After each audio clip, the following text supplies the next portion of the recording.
Let's go. Let's do it.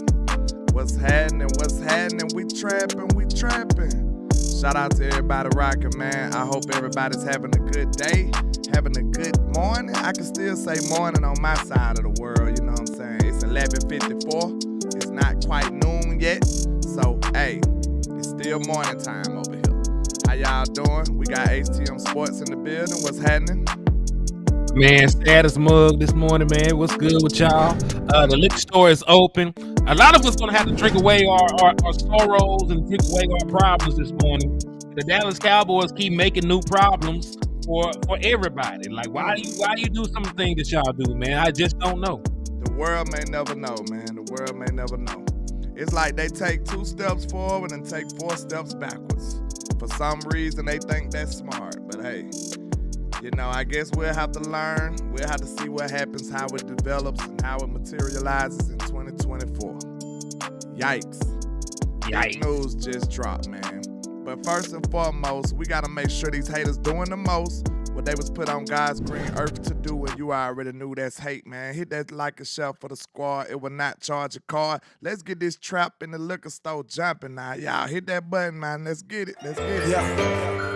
Let's get this jumping. I can't see a thing, all this money in my face. I just blew a bag, ran it back the same day. Ain't no looking back, came a long way. I know that they mad, but just let them hate. That what make them hate, that what make them hate. And we just getting cake and they just in the way. That what make them hate, that what make them hate. Cause we just getting cake and they just in the way. Landlord is showing how to ball, boy. Let's get it. You ain't even on the team, you just a ball, boy. Real high, used to rock knockout, but it's real now. Real fly. Bitch, I probably average your career high. No one day hating on it, probably wanna kill. When they got our own band, we holler a deal.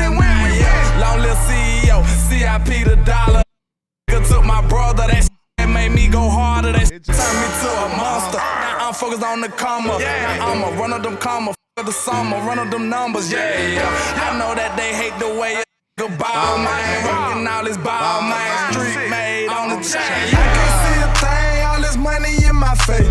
I just blew a bag, ran it back the same day. Ain't no looking back, we came a long way. I know that they mad, but just let them hate. That what make them hate, that what make them hate. And we just getting cake and they just in the way. That what make them hate, that what make them hate. Cause we just getting cake and they just in the way.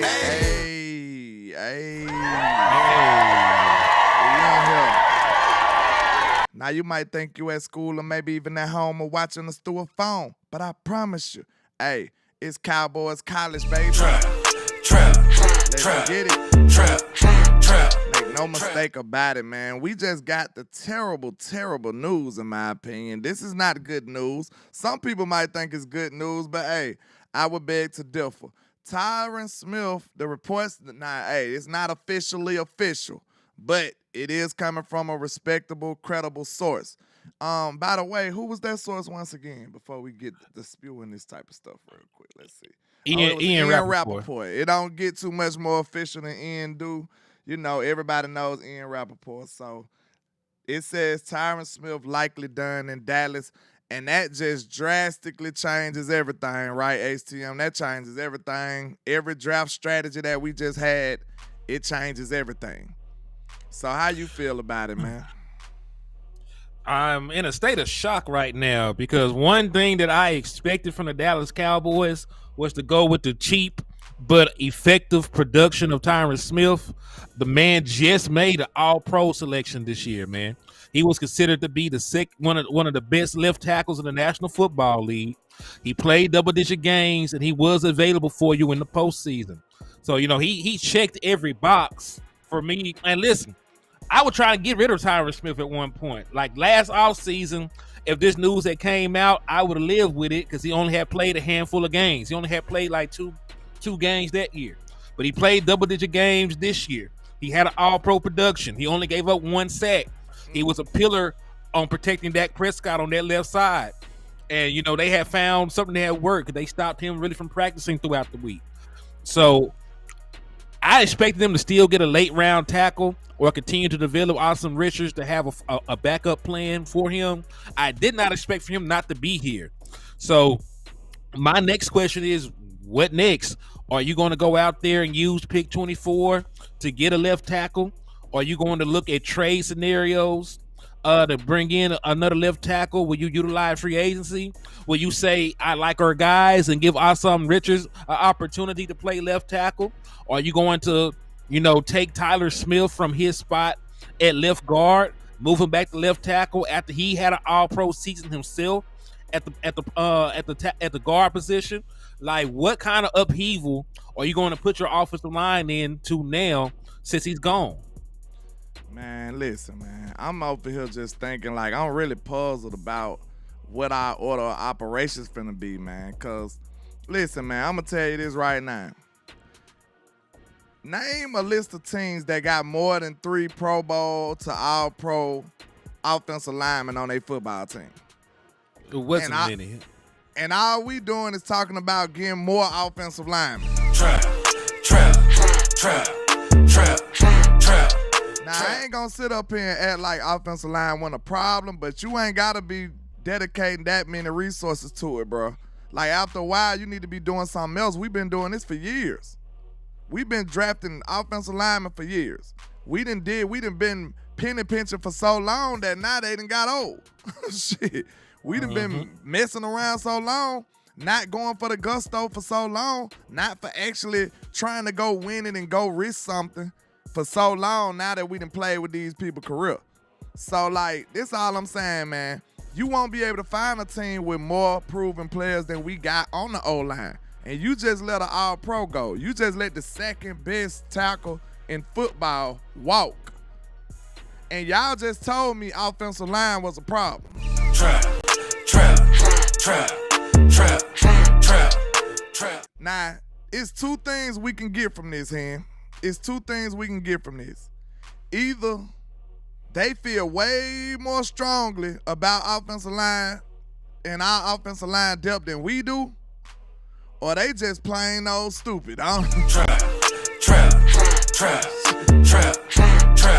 Somebody help me out. What y'all think? Because I think them literally the only 2 options. Them the only 2 ways I can go.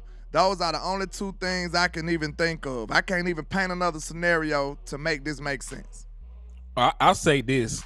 There's another scenario that I don't want to think about. Maybe they feel this tackle class is too good not to get one.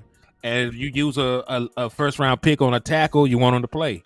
So I hope they don't pigeonhole themselves into getting a tackle first round when there's such a good receiving class. There's good corners in this class. Like, I hope they don't pigeonhole themselves into that train of thought. But that would be one of the only other options of letting somebody of Tyron Smith's ilk walk like that, man. So I don't really know. This another question we have to ask. You just let one of your more solid staples of your offense go. Okay? You gonna let him walk. That opens up a hole, HTM. You know what I'm saying? That opens up another hole that you ain't even have last year. Okay? And we had problems on the O-line to begin with. Do y'all see why this is so frustrating? So you just made 2 holes in the O-line. It was already about 3 in the O-line. Now we got holes everywhere. What? I was gonna say, Chris Longstar says now we got to pay Tyler Biadasz. Because listen, exactly. If you don't, that's what I was getting at. I'm trying to see, like, that's what I was getting at. Exactly. I'm like, you already letting Tyron go. We already know he wasn't even the main problem. Like, I was literally finna get to that. Like, so you finna have 2 holes to lead your team on O-line at one time? That's crazy. Well, I'm gonna say this: they talked to Tyron Smith and Tyler Biadasz' agents yesterday. So apparently things went better with Tyler Biadasz' agent than it did with Tyron Smith's, because there's rumbles that Tyler might be back, especially now. So hey, man, this is straight up you trash. Hey, I'm not saying I agree with it. But they talked to both agents yesterday. and only one of them had a report that they're not going to be back. I ain't heard shit about Tyler Biotis not coming back to Dallas. Wait a minute. You know landlord is I'm a 10 for a hatter. Could Tyron Smith be doing what I said he might do yesterday? Trap. Do you remember what I said, Mr. HTM? Nope. Can you refresh my memory? I said Tyron might be like, y'all don't want to pay Dak. Y'all in a rebuild. Let me walk then. Trap. Could that be it? Could this be the first domino falling, y'all? Could this be the first domino falling? Oh my God. He said, and they talked to Leighton Vander Esch's agents. Hope they will talk about his retirement plans. Did they talk to Michael Gallup's agent? We know that Michael Gallup is probably going to be a cap casualty. Somebody that we know let it slip that Vander Esch is probably going to retire because of his injury. So yeah, man. But hey, I don't mean to cut us off, but the combine is finna start. They out here warming up and shit. I know we wanted to talk about that because it just happened, but we did want to bring this up because like fuck all that shit. I'm still trying to draft a wide receiver. I'm sorry, HTM. They just killed my soul and my spirit. So shit. Man, I'm telling y'all, bro. I just want what's best for this team.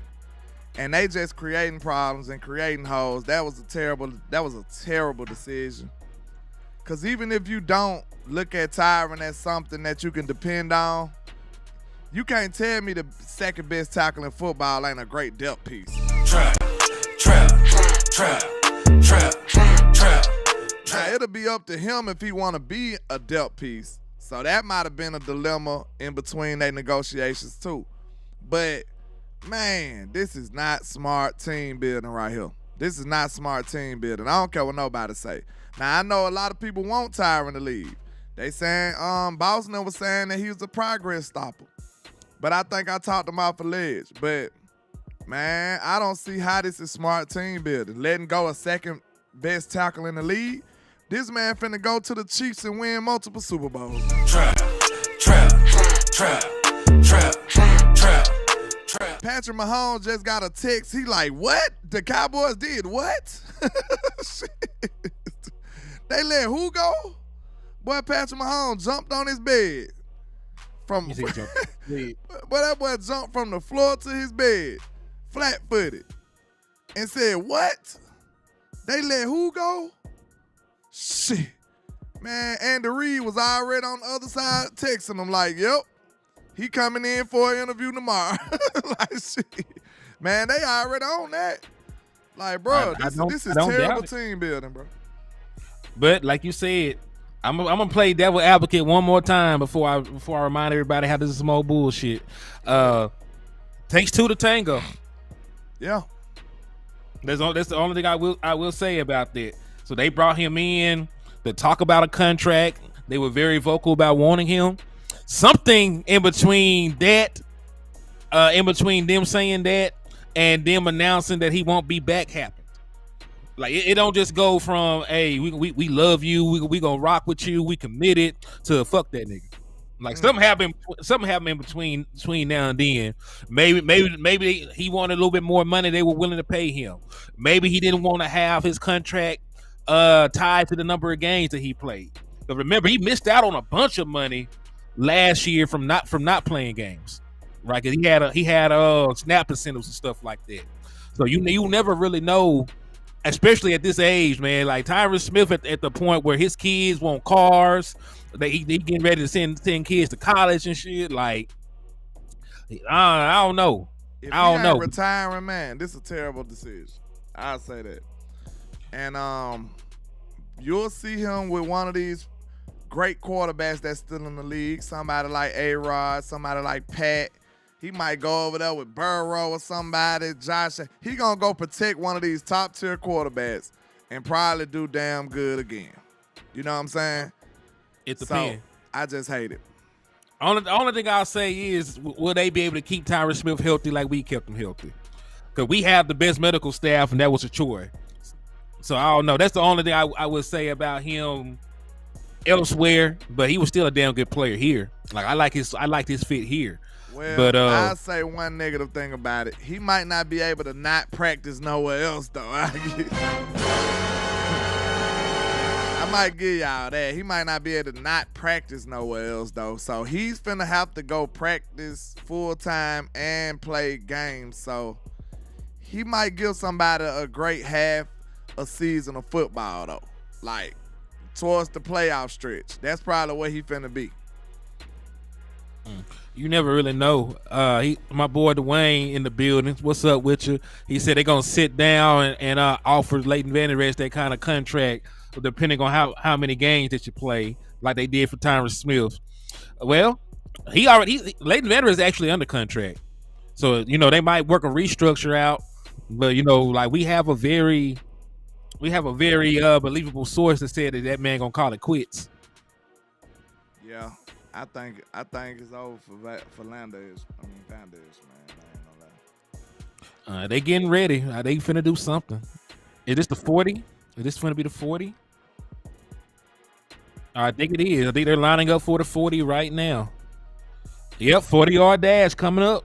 Let me see. This took all the joy out of the wide receivers running to me. Good. Well, the running backs run as well, so we'll see what's going on. We need the running backs, so. Let's see. Imani Bailey finna go first. TCU, 5'7" 3/8", 202 pounds.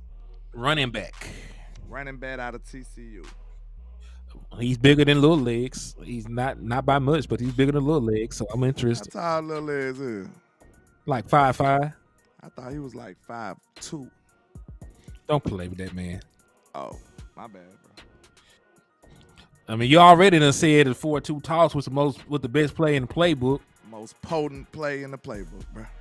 Best one they ever made. So shit. That might be the direction we going. I just said this. I said, man, Tyron and Zach might not want to play. They not gonna want to play through no rebuild. So you might well get that out of you might well get it out of here. If you don't sign Dak, it ain't no need to sign CD. And ain't no need to have a great pass rusher as Micah Parsons over here for no reason. So everybody should go, in my opinion. Expeditiously. Everybody. I'm talking about anybody that got any kind of value should leave. Mm-hmm. Let's see what this man do. Not really. He ran a 4.6. That ain't too great for a running back, though. Especially it's not too great. Your height. Yeah, I'm finna say the man is not a big 5'7". You supposed to be able to scoop now. 4'6'7". Yeah. Okay, I'm ready for my boy Trey Benson. That's who I want to see. Now his cousin was in the stream and said that man ran a 4.3. So we gonna see. If Micah said he a Cowboy for life, you gotta say Micah said he a Cowboy for life. Not if Dak ain't finna be signed. I'd be petitioning to get Micah ass up out of here. I promise you. Because it wouldn't make no sense. You might as well get all the first round picks you can get. Yep, at this point. That boy is fast. Shit.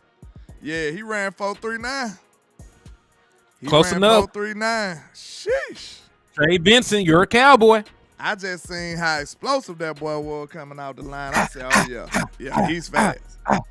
See, because you slightly ahead of me, but like, yeah, I see it now. Okay, we got our boy Blake from Michigan. That man, he's now listen. You remember we were watching the thing, and everybody ran a 4.3 on that scouting report. yeah, everybody ran 4.3. We gonna see because they had him as a 4.3 too. He need to have a 4.3 at his height. 5'7", he need to move. Oh, he's scooting too. Sheesh, that boy. Oh, he looked like he was running. He one of them people that make it look hard. You know what I'm saying? He looked like he was running real hard, but he wasn't going nowhere. Yeah. It's a certain player on our team that make running look hard. But we ain't gonna talk about it here. Reveal it. Ishne on the Ishne. I don't think we want to talk about that. Nah, you don't want to talk about it. Tell me. You already know what I'm talking about. Is his legs little? Nope. Oh, what? Oh, Isaiah Davis. I bet you he runs a 4.3.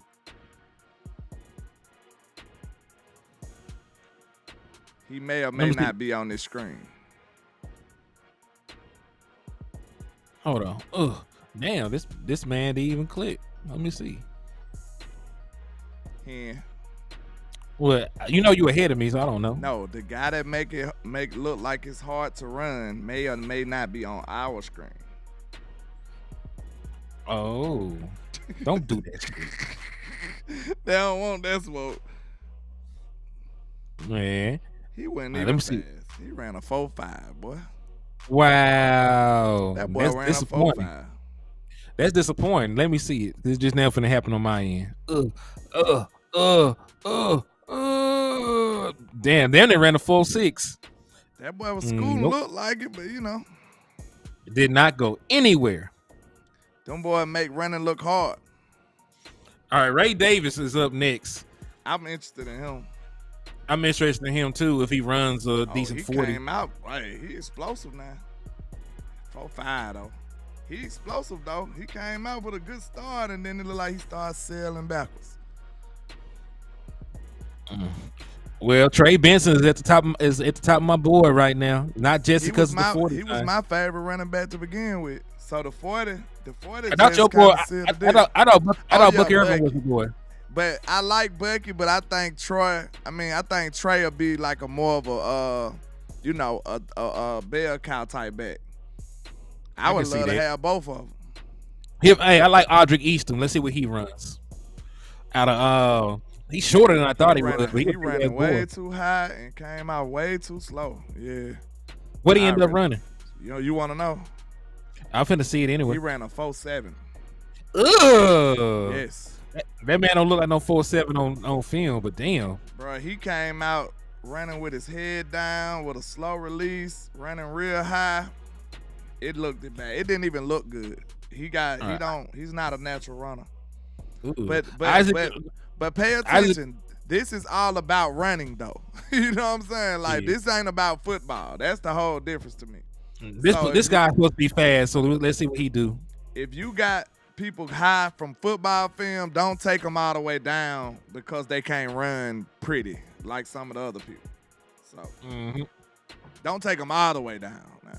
You know, a super bad speed now. Hey, but this boy right here is supposed to be a 4.2 guy. Let's see if it happens. Isaac Garendo, Louisville. I doubt he runs it though, because none of these guys that supposed to have the speed ran it.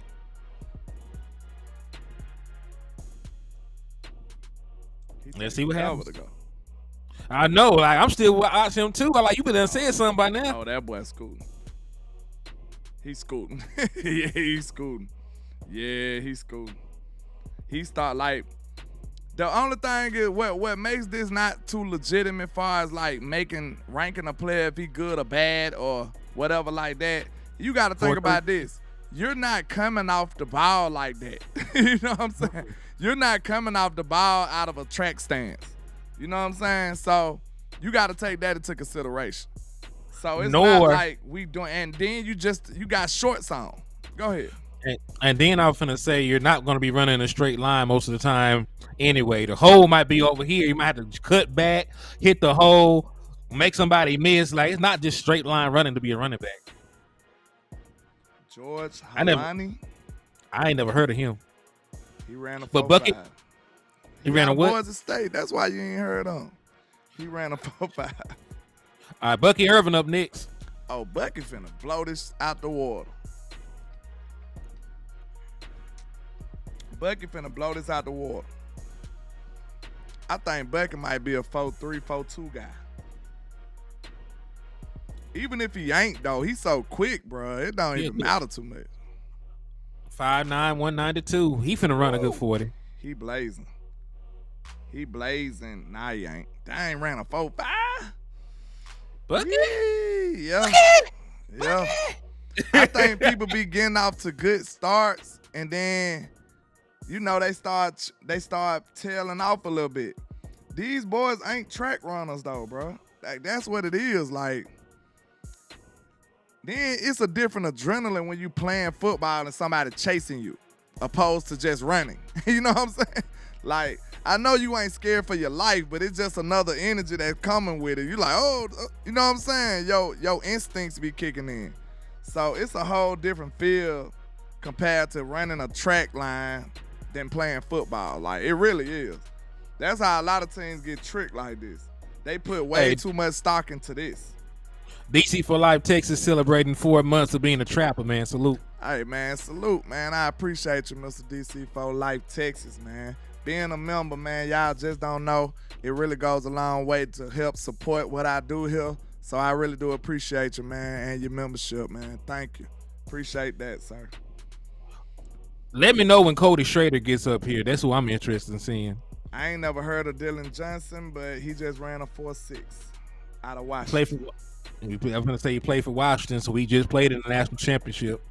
Cody Schrader went crazy this year in the SEC at over 1,600 yards rushing. I want to know what he run. Like, if he run a good 40, like I got him very high on my radar. He had the production against real good defenses. Like, you run for 1,600 yards in the SEC, I like you. Okay, I about to say the Cardinals had 2, 4, 3, 4, 4 guys. The first dude was a 4-4 guy winning. Isaac 4-3. Garindo. 4-3-3. Yeah. 4-3-3 what he ran. And he ran a 4.56. Yeah. He looked faster though. I'm telling you, that's what I'm telling you. It's hard to judge it off of this because they coming blasting off the line, and then it seemed like they just slow down a little bit somewhere up in there. So I really tell you the truth. You know what, I might value the explosiveness off the line more than anything out of this 40 shit stuff right here. What you think? I mean, hell, shuttle, like I said, shuttle might be more important than the actual 40 times. We already listen. I'm talking about just out of the 40. I'm talking about just out of the 40. You could judge that explosiveness. I don't even care about the 40. Honestly. I came in to listen. I made a whole post about how people don't need to overreact to 40 times this year. Because I don't care what they say. I'm still rocking with Bucky, though. I know he finna go crazy in the league. I mean, Tony Pollard only ran a 4.5 at coming in. Hold on. I got to take this phone call.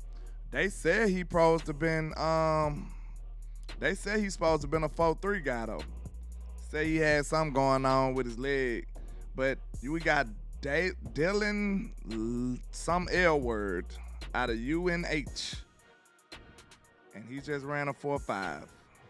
Let's see who in the world that guy was, because I ain't never heard of him either. Never heard of this guy either, so let's see. I got a few guys that I want, and if they ain't there, then I'm out on running back. Shit, I'm good. Yeah, it's a lot of these dudes ain't even make the top 100. Or they ain't even on the big board. So that's very alarming. Very alarming. Now we got Marshawn Lord. He ran 4.4 out of USC. Ran 4.4 out of USC. Let's see. Yeah. They got him graded out at an 81 this year. Last year, 77. He ran for 816 yards in 2023. 2022, 565 yards. He had 9 touchdowns in both years, 2023 and 2022. So he looks like he know how to make a touchdown, you know. Who you talking about? Marshawn Lord, USC. Oh, he ran a 4.46. I can't say it. What he ran, y'all? I was looking at Thomas A. Garrett said a 4.46. Okay. But he know how to make some touchdowns look like. So did I miss Cody Schrader or has he not ran yet? He ain't ran yet. Good. I got perfect timing there. I want to see what Braylon Allen and Will Shipley ran too. Man, the way these 40 looking, ain't none of these boys running as fast as they claim. But I'm real interested in Cody Schrader. This man ran for 1,620. Yeah, he ran for 1,627 yards, 14 touchdowns, 5.9 yards per carry. I like that. It's crazy how running back, you don't really look for height like that. You know what I'm saying? I think a prototypical running back would be like what? Like between 5'8" and 5'10", about 200 pounds. You know what I'm saying? Like, I don't look for 6'1", 6'2" backs. It's just something about them. Like, you know, the smaller, the shorter you are, the better your balance tend to be, especially at running back. You know what I'm saying? If you wider, you'll be able to have a little more balance too. But if you need quickness and stuff like that. So I just don't look at, then you win the pad level too naturally when you shorter. So I think that tends to what most people look at for as running backs. You know, every position got their prototypical wish list. You know what I'm saying? I mean, Emmitt Smith was 5'9", so that tells me all I need to know. See what I'm saying? You want a shorter back compared to a bigger back. For the most part, you know, if you're a good runner, you're a good runner. You know what I'm saying? Like Derrick Henry is what, 6'2", 6'3". He's been one of the best running backs in the league for almost a decade. I think Eddie George was a bigger back. Yeah, Derrick Henry 6'3". Eddie George, how big was Eddie George as? Derrick Henry is an anomaly though. Let me see. Eddie George. How tall was Eddie George as? He probably about 5'10". Let me see. Just like quarterbacks. Everybody got this prototypical quarterback that you want. They don't usually have them, but that's why they be so high on guys like that. Yeah, see, he was 6'3" as well. So it depends. Eddie like George I said. Was? Wow. Yeah, Eddie George was 6'3", 240. That's surprising. Nah, because I remember he was like one of the first big backs. Okay. But you see what I'm saying, though? It ain't got to be like that, but you got to know, like, people still got they prototypical preferences, what notches they'd like them to be in. Oh, they said Cody Schrader gonna run a 4.6. Ugh. Kendall Milton ran a 4.6. Keelan Robinson 4.42. Cody Schrader, they said 4.6, huh? Ugh. Still like the nigga. I don't give a damn. Robinson out of Texas. Keelan ran a 4.42. Cody Schrader ran a 4.61. Jaden Sheridan from Monmouth. He ran a 4.46. Yeah, Strader, your boy just ran a 4.61. I know. I'm looking. I still like the nigga. Yeah, somehow. You went from being ahead to being behind, so your shit probably ain't refreshed. Something going on. Let me try that again. Tyrone Tracy from Purdue. Yeah. He look like he going fast. No, you're ahead of me again. 4.49, yeah. All right, so your shit is updated because the man ain't even ran on my screen yet. Okay, that's good. Nah, nigga.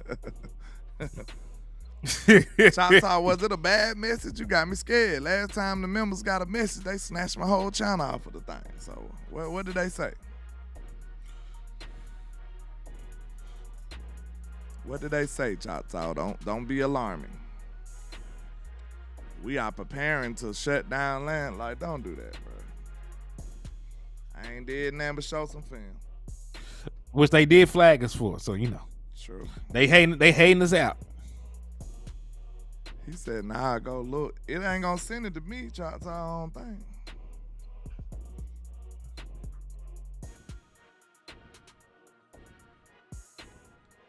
Yeah, it ain't gonna send it to me. Kamani Vidal. He don't even look like he running fast. Oh, he ran fast enough, dog. 4.47.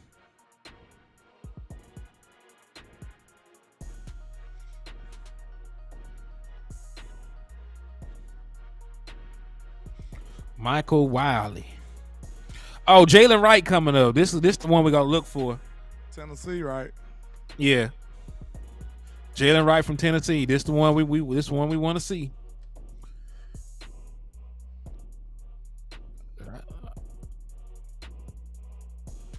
he said he left me a membership message in the chat. Okay. I told y'all, my program, I can't see it unless I'm looking at the phone. And I've been up here looking at the draft. So, I mean, yeah, the combine. So, my bad. Let me see what he said. Oh, Gucci. My program need to upgrade so I can see it on there, too. Chris Lone Star said Kendall Milton, his other sleeper running back. Okay, here you go. He says, not gonna lie, not gonna lie, I'm about done with the front office and the lack of urgency on top of pack of culture. The fans need to buy the team and pull a Green Bay type organization. I may not watch this season. Yeah, man, it's pretty terrible, man. I don't know what they doing. This just threw me for a loop, bro. Like, it was rough. This threw me for a loop. Cause I had this perfect plan worked out for us. And I should have knew not to be going too hard for it, because I know, I don't control anything, unfortunately. But I'm just thinking with so much logic that it's like, bro, if we really trying to win, we'll be doing this or something at least similar, right? Here my boy. Yeah, here my boy is now. Let's see what this nigga do. 5'11", 210. Let's see what he do. 4'2", 4'2", 4'2", 4'2", 4'2". He's supposed to be a blazer like that? He's supposed to be super fast, so we'll see. I've been hoodwinked by all these other dudes. He came out. He came out stumbling, so he got to do that over. He finna go again. Yeah, he got to. He had to stop. He came out stumbling. They showing his broad jump and long jump or whatever they call it. He was at the 12.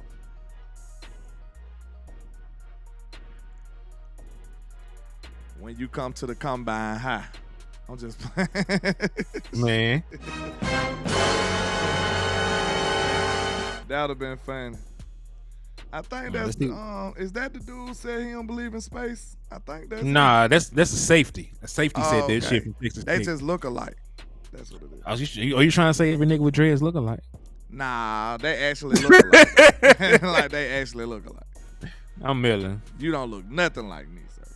That's what they say. They crazy.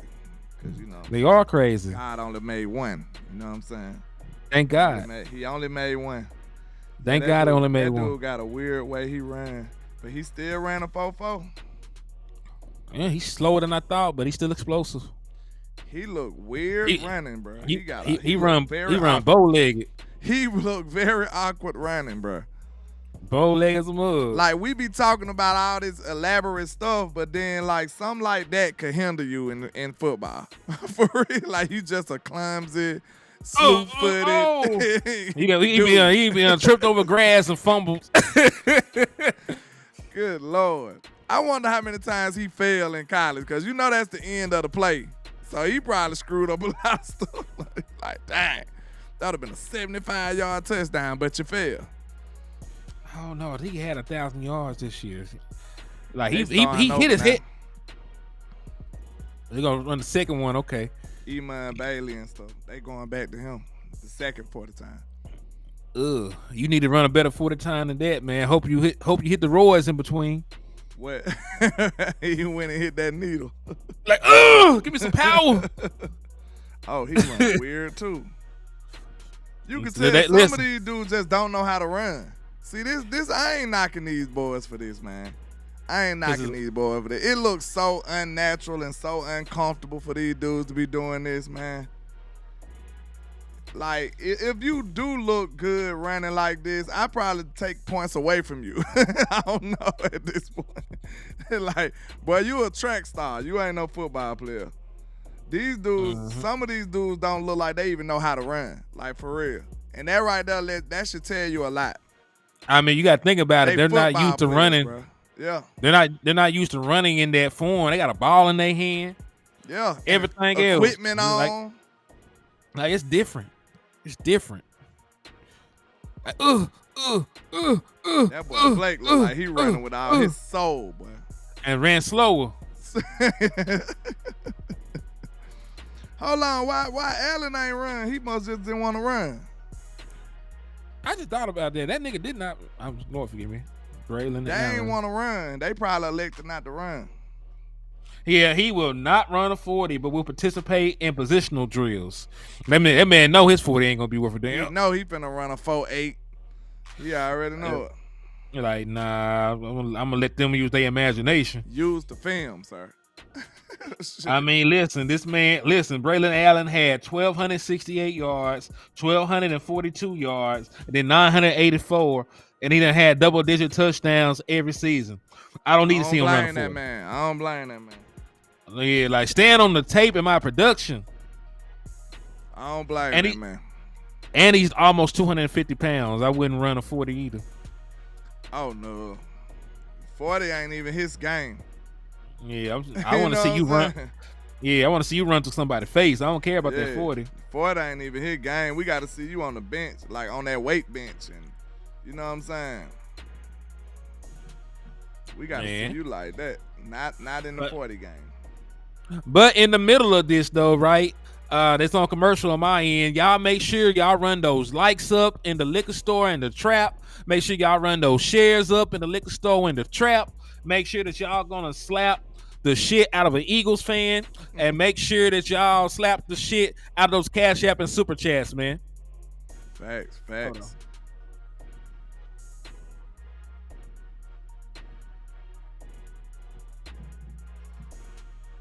Yeah, man. And Wes, I see you just had hit me on the text. I don't think you're set up for Landlord's program. Otherwise, we send the link, but I'm not hosting. I can bring him in, but it won't go on his channel. So let him know if that's what he want to do. Hold on. He can bring you in, but it won't go on your channel since it's not paired.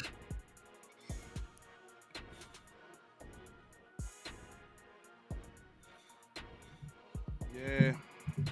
We've been doing some questionable things, y'all. This just threw me for a loop. I gotta come up with a whole new plan now. Everybody gotta come up with a whole new plan. I gotta come up with a whole new plan. But not really. But we, you know. Is this, let's say this.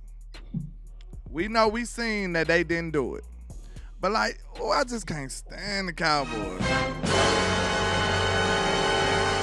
Cause y'all gonna manufacture a situation where you almost gotta draft a left tackle. Nah, dog. We gonna run with Austin Richards. Y'all done hyped him up this long. Man, I ain't drafting nobody. F that. Hey, listen to me. F that. You done hyped this man up. Y'all said y'all love him. Y'all said his upside is fantastic. Y'all said y'all love his athleticism.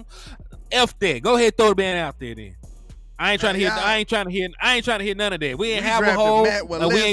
We ain't seen this man do nothing. Ain't y'all sick of drafting tackles and shit, man? I know. Dang. Hey, your boy Josh Ball. They love getting sick of these dudes, man. I'm sorry. Hey. I'm finna be in my feelings. I ain't gonna lie, bro. I'm in my feelings by this. I said the Dallas Cowboys like that one uncle that collect project cars and they just sit in the damn yard. You know, he got the Cutlass with the motor out. You know, he got the 96 Impala. That motherfucker ain't got no transmission. He's that uncle that collect prime down and everything. Yeah, like you supposed to paint this one, but you never went about to paint for it. It'll set it out there. You got the wheels off the dump. Like, what you doing? Ain't finished not a damn project. I just don't get it, bro. I just don't get it. Everybody acting like offensive line is way more urgent than the other stuff. Like, it really ain't. I like our depth better. Man, you can still slide Tyler to tackle, but they ain't gonna do it. But I never gonna say they're not gonna do it. But Bucky I'm ran saying slower. we can. I'm like the same thing you saying about Ace and Richards, I'm saying about TJ Bass. You love his upside, you love this, you love that, you love everything. Cause you know cheap. I love TJ Bass. You know love everything because the man cheap and you ain't gotta pay him nothing. Well, how about you goddamn play him? I'm sick of y'all, man. Y'all want to draft O-line every year. These These folks feel like he done lost his time. I'm sick of this shit. Trap. Man, I'm sick of this, man. I don't think said- y'all feel me, bro. I'm sick of this, bro. He said Right. Washington released their left tackle and center. I know they're awful. I don't want to bring. Listen, I also don't want to bring in no sorry dudes either, just because they available. Somebody gotta protect Dak Prescott for real though. Like somebody gotta protect him. If I ran a bad first run, I wouldn't even run again, low key. You almost automatically gonna have a worse time when you run again. You just ran. You know what I'm saying? Some of You kind of them tired. have better times. Some of them have better times. Not if you had a bad time the first time. You might have a fraction of a second better. That man ran a 4.76. Yikes. And he ran a 4.6 the first time. Now I know this dude. Isaac is Isaac gonna run again? I wouldn't even run again if I was Isaac. I'm hurt, y'all. I ain't gonna lie. Pray for landlord, man. Pray for me. Pray for me, man. Cause I need help.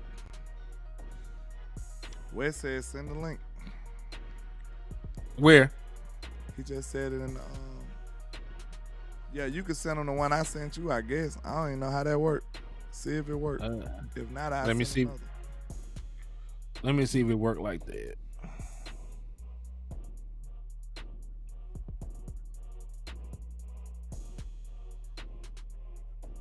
Copy the link.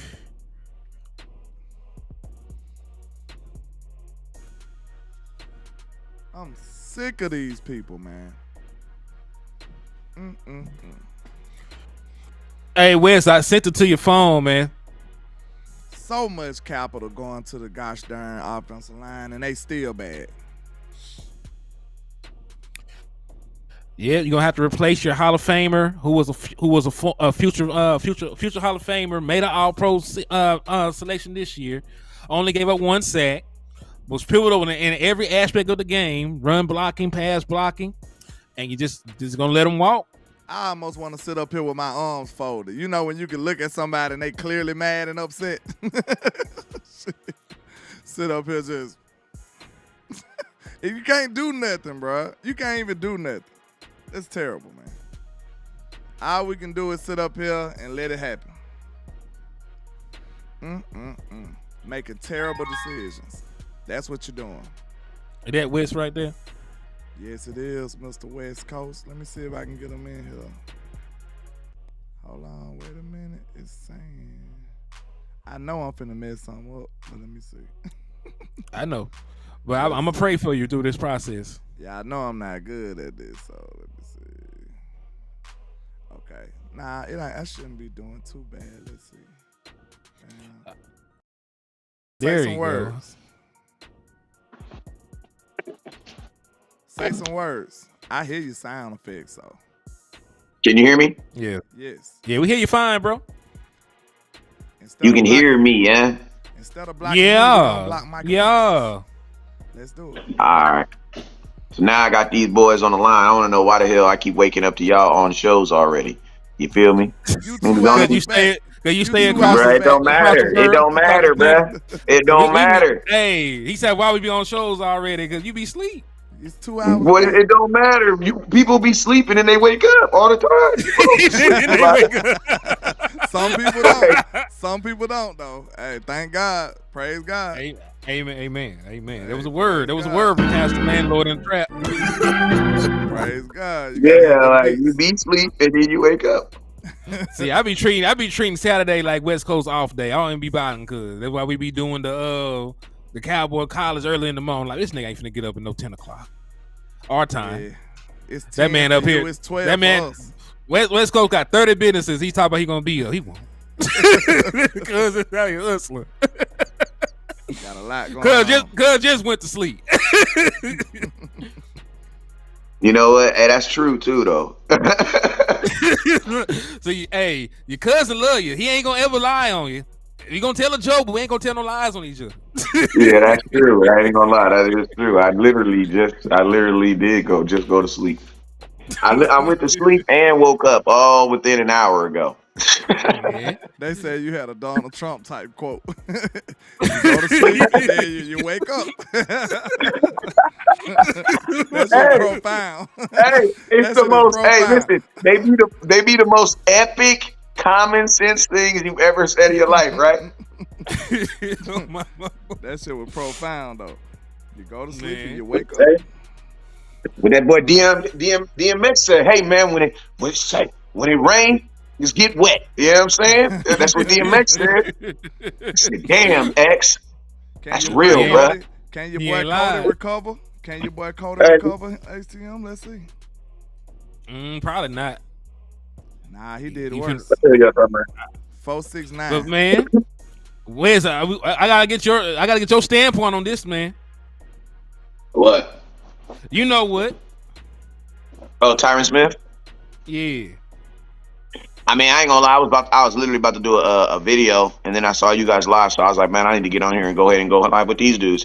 Man, the Cowboys is idiots, but I'm gonna tell you this right here. You guys gotta remember, it doesn't necessarily mean that, because the Cowboys with Tyron Smith could just be saying the obvious. You know what I'm saying? They could just be saying the obvious. You know, when Kanye West and Kim Kardashian officially divorced, she was officially single to date whoever she wanted to date, right? She was considered a free agent. Now, Kim Kardashian could officially came out and said, you know, I'm officially gonna test the market, but that's kind of the obvious. You're not married no more. You're a single woman. That's kind of the obvious. You know what I'm saying? Now, since they've divorced, they've been seen together. They've been seeing at all type of events. He didn't got married, but he got married and they went on divorce together. You know, rich people do stuff weird, man. They get divorced and then they get back together the next week. That's why we stay out their business, right? But I say this to say this. The Cowboys could just be saying the obvious. You know what I'm saying? Because they didn't say, and I'm going to be honest with you, part of me is hoping that this is the obvious, because I'm going to tell you why I'm hoping that they're doing it this way. They could just be saying the obvious because they're allowing Tyron Smith to go out and see what his value is before they enumerate him and give him a number. Now, the only problem I have with that is you don't do that with anybody that has all pro, second team all pro, fourth team all pro, ninth team all pro. Anybody that says all pro at the end of their name, you don't mess with them. It's kind of like the Game of Thrones. You know what I'm saying? If you run up on somebody with a Lannister last name, you're good, bruh. Their money is good. They're gonna pay you. You know what I'm saying? Lannisters pay their debts. You know what you're saying? Lannisters pay their debts, right? You feel me? Like you know what I mean? Like Lannisters play their debts. You know what I'm saying? So you're good. You know what I'm saying? I'm good. You know what I'm saying? But you know, I feel like the Cowboys are they're just being very obvious with him right now because they want to see what the value, they don't want to, in their mind, overpay him. But I'm going to be honest with you, whenever the Cowboys try this negotiation, they always lose the player. They always lose the player. And the reason being is because if you're allowing a person to go out in free agency and test the market, that means you have already acknowledged that they have a market and you most likely don't want to lose him. It's kind of like firing someone before they go get a better job. And that's what I honestly think is happening with Tyron Smith, because, bro, there is no way that the Cowboys make any sense on not re-signing him, because Tyler Smith is not going back to tackle, and if he does, you now have to draft a guard. We're in no position to take on Tyron Smith leaving right now. And I'm gonna be honest with you, it's not even about Tyron Smith. We're in no position to lose any starter on the offensive line. Think about this. You were theoretically about to sign Dak Prescott to the biggest contract in NFL history in the same year where he might lose his starting left tackle and his starting offensive center. And that is something year. And that is something that I wanted to point out. They met with both of their agents yesterday. They met with Tyron Smith's agent, and they met with Tyler Biadasz' agent. So I'm curious on how those talks went. Honestly, Either way, it doesn't make any damn sense to make a hole where you didn't need to have a hole at. And you already had other things that was wrong with this line. Yeah, and like he said, like I'm pretty sure even Tyron Smith's agent doesn't want him to move back to left tackle at this point because you're already making all pro selections at the left guard position. If you don't go out there and make all pro selections at left tackle, you'll make more money being a left guard as an all pro. All pro guards will make more money than regular ass left tackles. Right? Even if he have a down year next year and have a Pro Bowl year, he still get paid big money. Exactly. You know what I'm saying? Like, yeah, he's played 2 years. He was good at left tackle, but he wasn't a top 10 left tackle. Like he played guard this year. He was top 3 guard. One of them ones. Yeah, he was. Yeah, and listen to me, and let's establish something right now.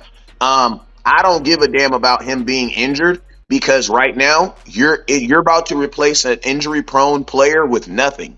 And last time I checked, an injury-prone player will still help me more than nothing. You know what I'm saying? And I'm going to tell you this right now. If Tyron Smith really doesn't come back to the Dallas Cowboys, I can tell you right now who your first-round pick is going to be. It's going to be left tackle. It has to be left tackle because left tackle is now more important than my middle linebacker. And I'm going to be honest with you guys. Listen to me.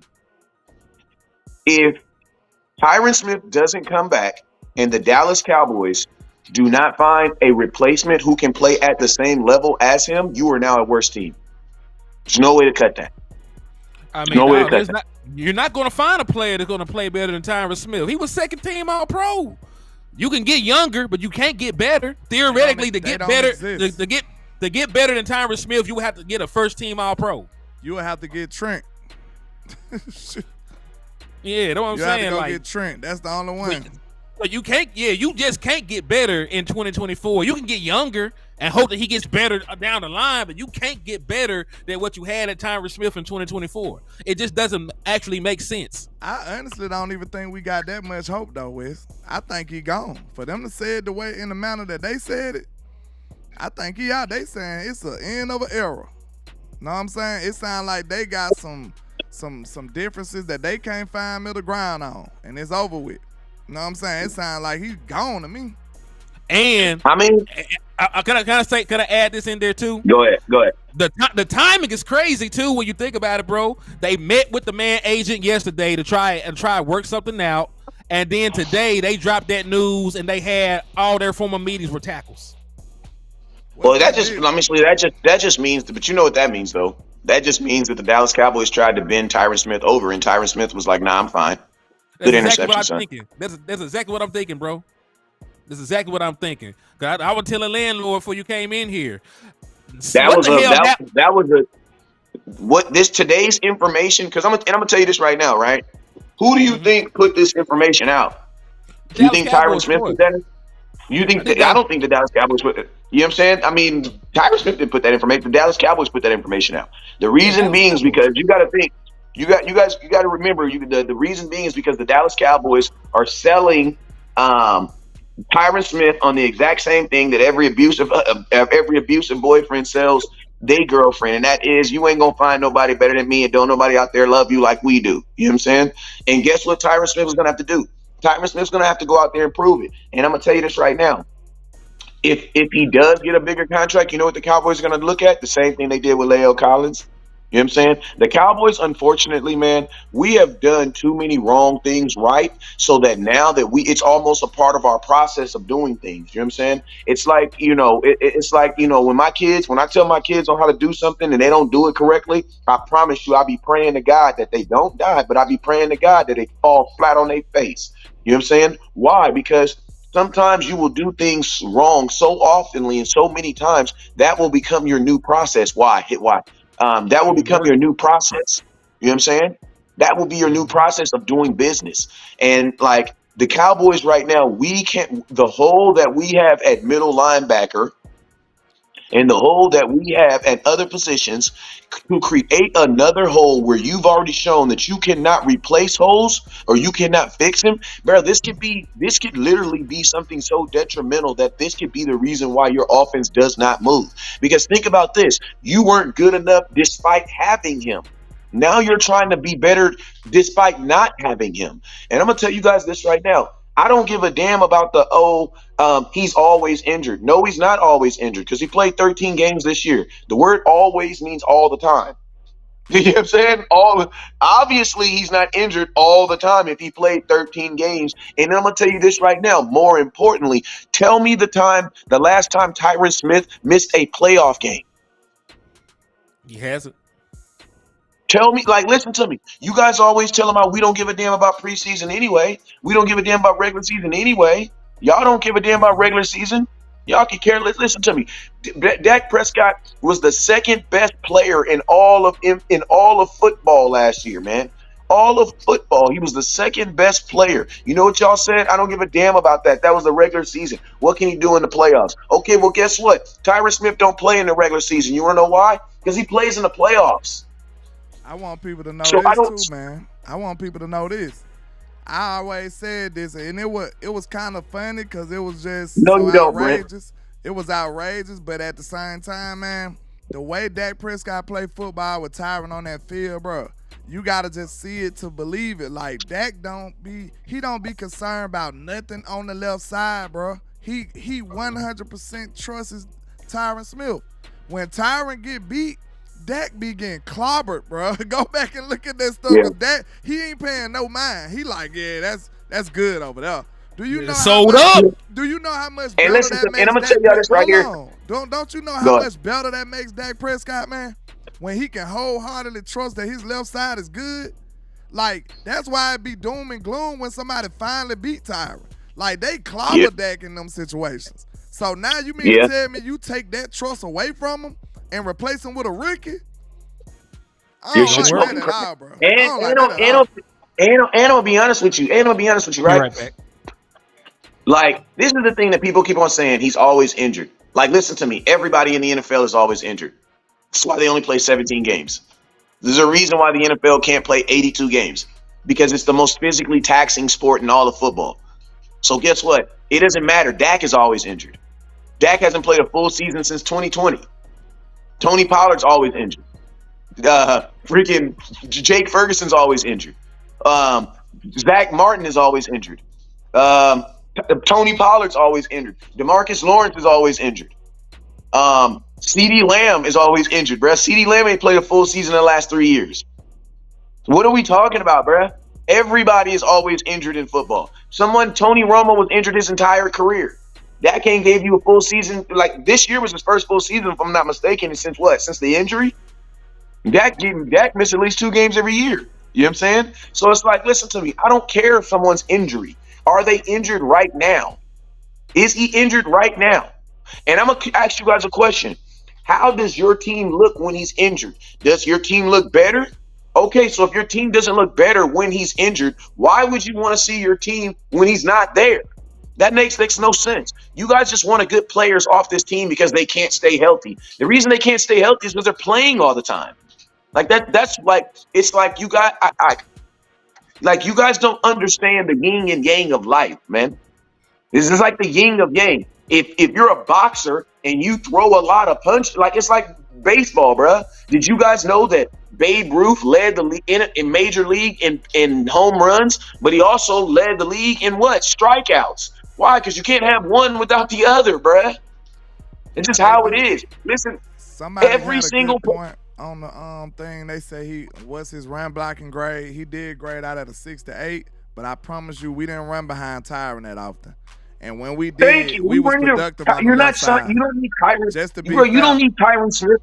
You don't need Tyron Smith because Zeke. You need Tyron Smith because you know for a fact you're going to throw the ball 40 times. And I'm going to tell y'all this right now. I'm going to just flat out tell y'all this right now. Anybody that is supporting Tyron Smith not coming back today is an idiot. I'm just being honest with you. You're an idiot. Wait a minute. You're a flat out idiot. I'm going to tell you. Let me tell you why you're an idiot. I'm going to tell you why you're an idiot. Because you don't have a starting middle linebacker. You don't have a starting defensive tackle. And you want to create a third hole in the biggest position on the entire offensive line because a healthy man who is healthy right now can't stay healthy. What if he stays healthy? He's healthy right now. You want to cut him while he's healthy right now. Imagine that, bro. Imagine cutting someone because they can't stay healthy while they're healthy. That makes no sense. And then you guys want to say move on. You're not moving on. Moving on is going from one job to another job. You guys are literally you are moving on. You are quitting your job, putting everything in your box and going to your mama's house and sitting there. And your mom's going to ask you, why you ain't at work? Oh, because I released him. Well, your mama's going to say, boy, didn't I tell you, you don't quit no job without having another one? Listen to me. Listen to me. You can walk away from Tyron Smith. You can do it. But my question is this. My question is this to the entire nation. Oh, man. Why do you have to do it today? Why can't you do this after free agency? Why can't you do this after the draft? Think about this. Tyron Smith is a free agent. You don't got to tell him that all you got to do is not call him in for 2 weeks. Mm-hmm. You get what I mean?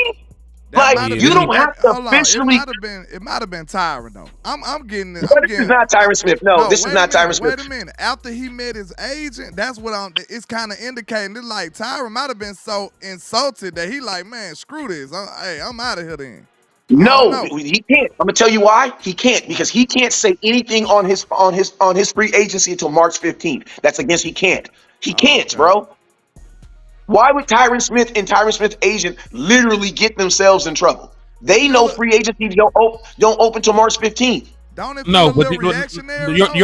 You can talk. You can negotiate with your players right now. You don't have to wait for to re-sign your free I agents. know. Yeah, I understand that, but I'm saying, why would Tyron Smith cut himself? That makes no sense.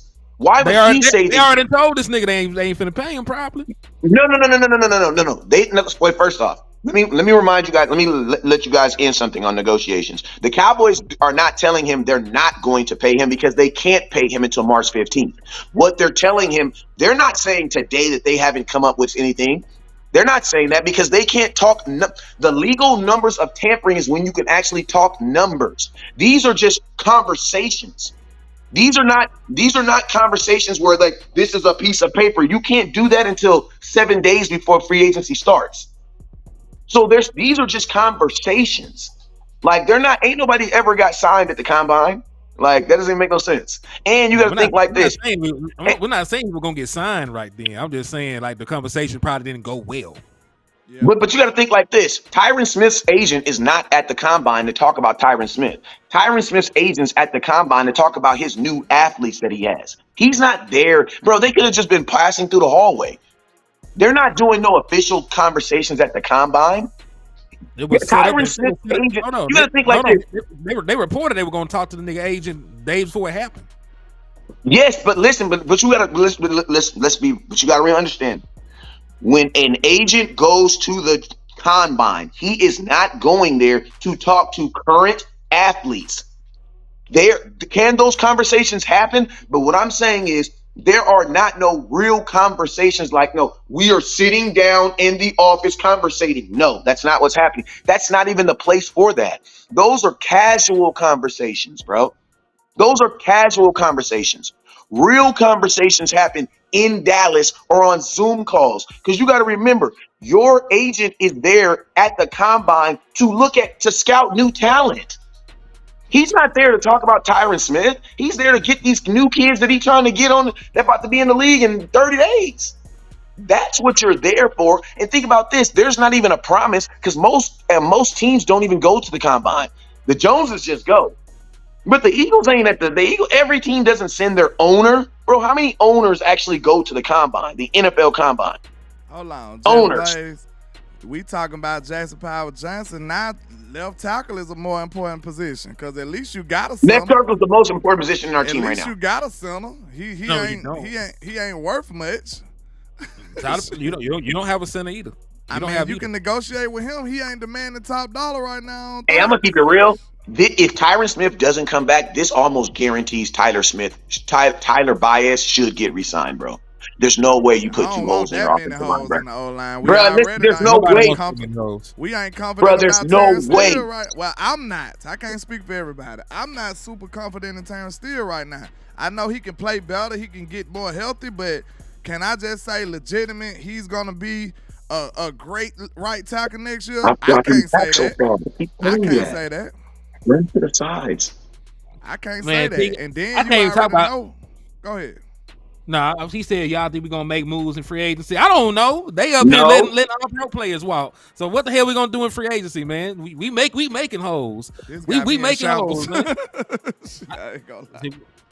Man, Dallas Cowboys do shit that don't even make sense half the time, man. Look, I ain't Get worried out. about it. Time out. I just want people to realize, like, maybe you think I'm overreacting or something, because I told you I'm in shambles right now. I just gotta admit it. Listen, the reason I say that, what was one of our biggest problems we had coming into this offseason? O-line. Yeah. And we had 3 All-Pros on the team. Now you taking one of them away. Hey, man, I'm gonna keep it 100. If I'm Dak Prescott, bro, I'm dropping my nuts on this one, bro. Hell no, bro. F that, bro. If I'm Dak, listen to me, Dak. Listen to me, Dak. This is one of those times I always hear about Patrick Mahomes saying, hey, man, like when Tariq, listen to me. One thing I love whenever I hear the story about Tariq Hill leaving the Kansas City Chiefs, I love the fact that he has to acknowledge that the best player on their team and the face of their organization was working with him to stay on that team. And you know what that means? Wherever Pat is, Tariq can always go. Because Tariq Hill always says, he never really gives credit to the Kansas City Chiefs either. He always says, Pat called me. He said, I told Pat, listen, man, I ain't got to be the highest paid. They just got to take care of me. Like, think about this.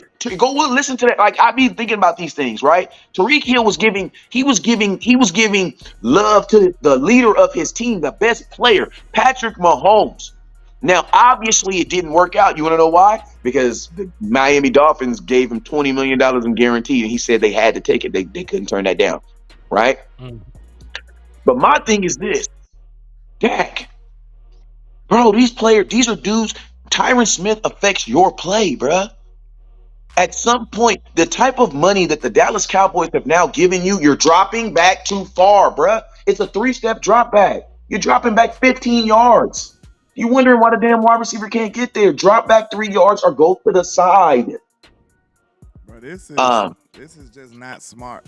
That's all I'm saying. So this is not smart. Because it's not smart, bro. You creating problems.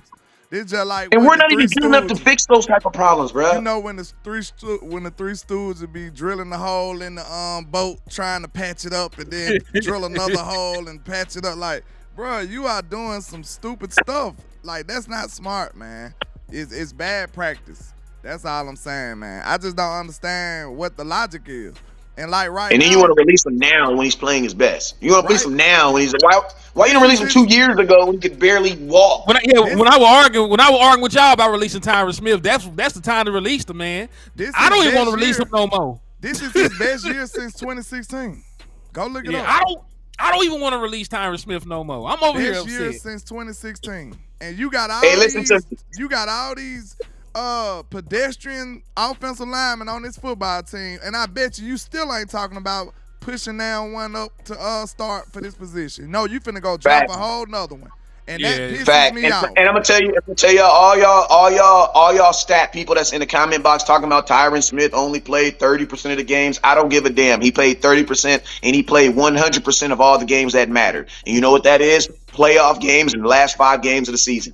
Listen to me. For all y'all dudes who quit jobs and then go and stay at your mama house because your mama's paying your rent, that's not real work. Like, the rest of us have to listen. The rest of us have to go to bad jobs that we absolutely hate and tough that shit out until we find another job. That's what we got to do. We don't have those luxuries. We don't have the luxury of quitting a job and going home and sitting up and putting our legs up and just chilling. You know what I'm saying? And knowing mama going to take care of the rent. See, this is the thing about it. We going to get rid of Tyron Smith.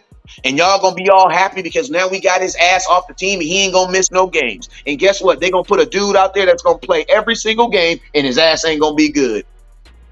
Okay, listen, Like, I like understand people Cowboy fans, saying y'all really drafting be thinking these. it can't get worse. Y'all be really thinking it can't get worse. Cowboy fans really be thinking it can't get worse. This Okay. what I'm gonna say. Y'all can say Okay. draft these tackles, man, and I feel like it's some good tackles in here.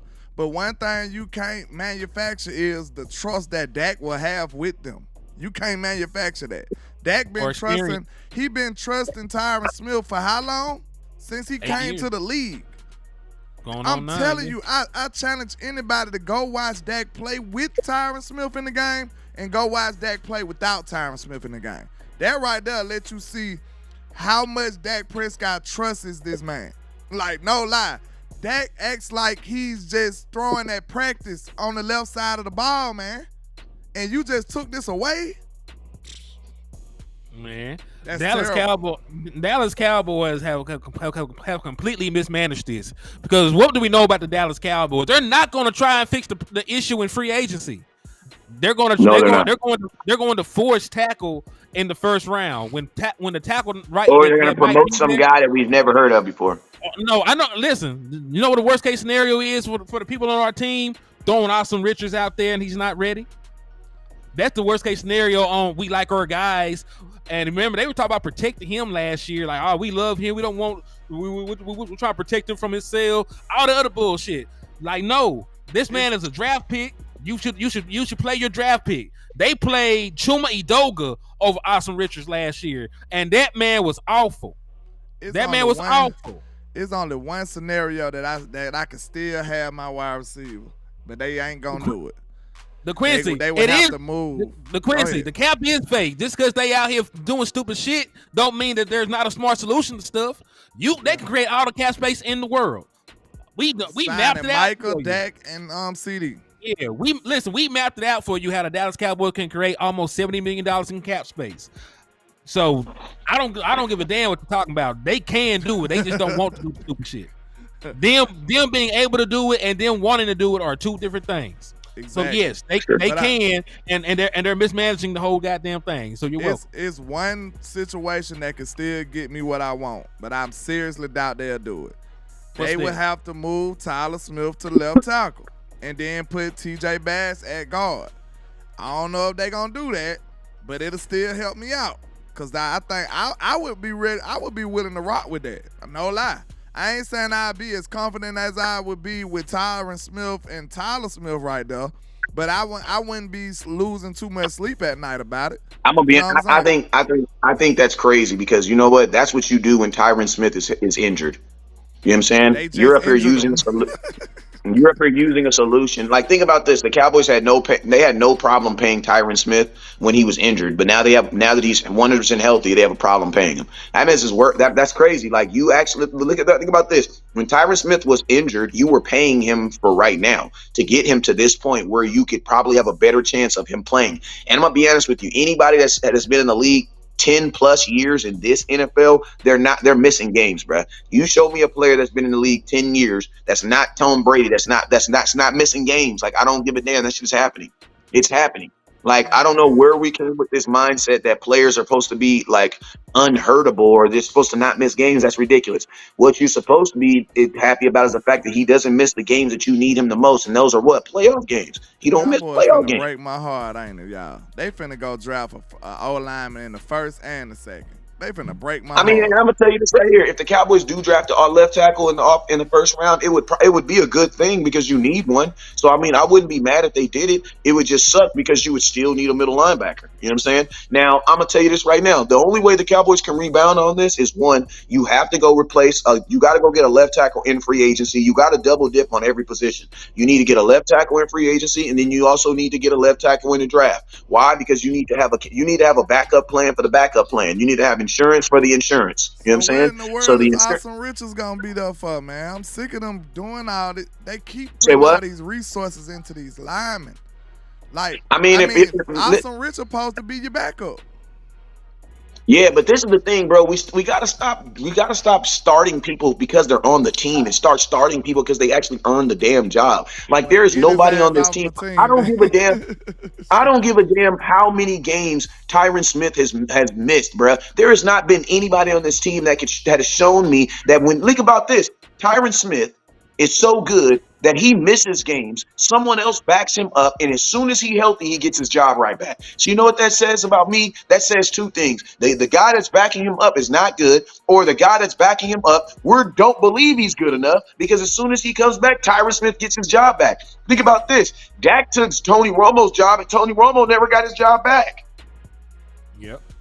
Well, this the only thing I'm saying is why do we keep ending up with these project players that they never finish? My thing is, if Tyron Smith been so bad, why do you keep on getting these guys? Literally, for the last 5 years, you have been basically getting guys just to play while Tyron Smith has been out. Like literally, we sat Tyron Smith a whole season just so he could play the last 3 games of the season. Think about that. When Tyron Smith tore his arm off the bone, whatever he did, he tore his hip off the bone. We paid him an entire season for 2 games. Yep. And guess what? As soon as he was cleared, we took that dude that was playing in his position, put his ass back on the bench, and took Tyron Smith and put his ass back on the field. Because we knew that even a 80% Tyron Smith was better than 100% of your sorry ass. Listen to these players right here. These are the tackles that's on the roster right now. Who in the hell is Earl Bostic Jr.? Trap.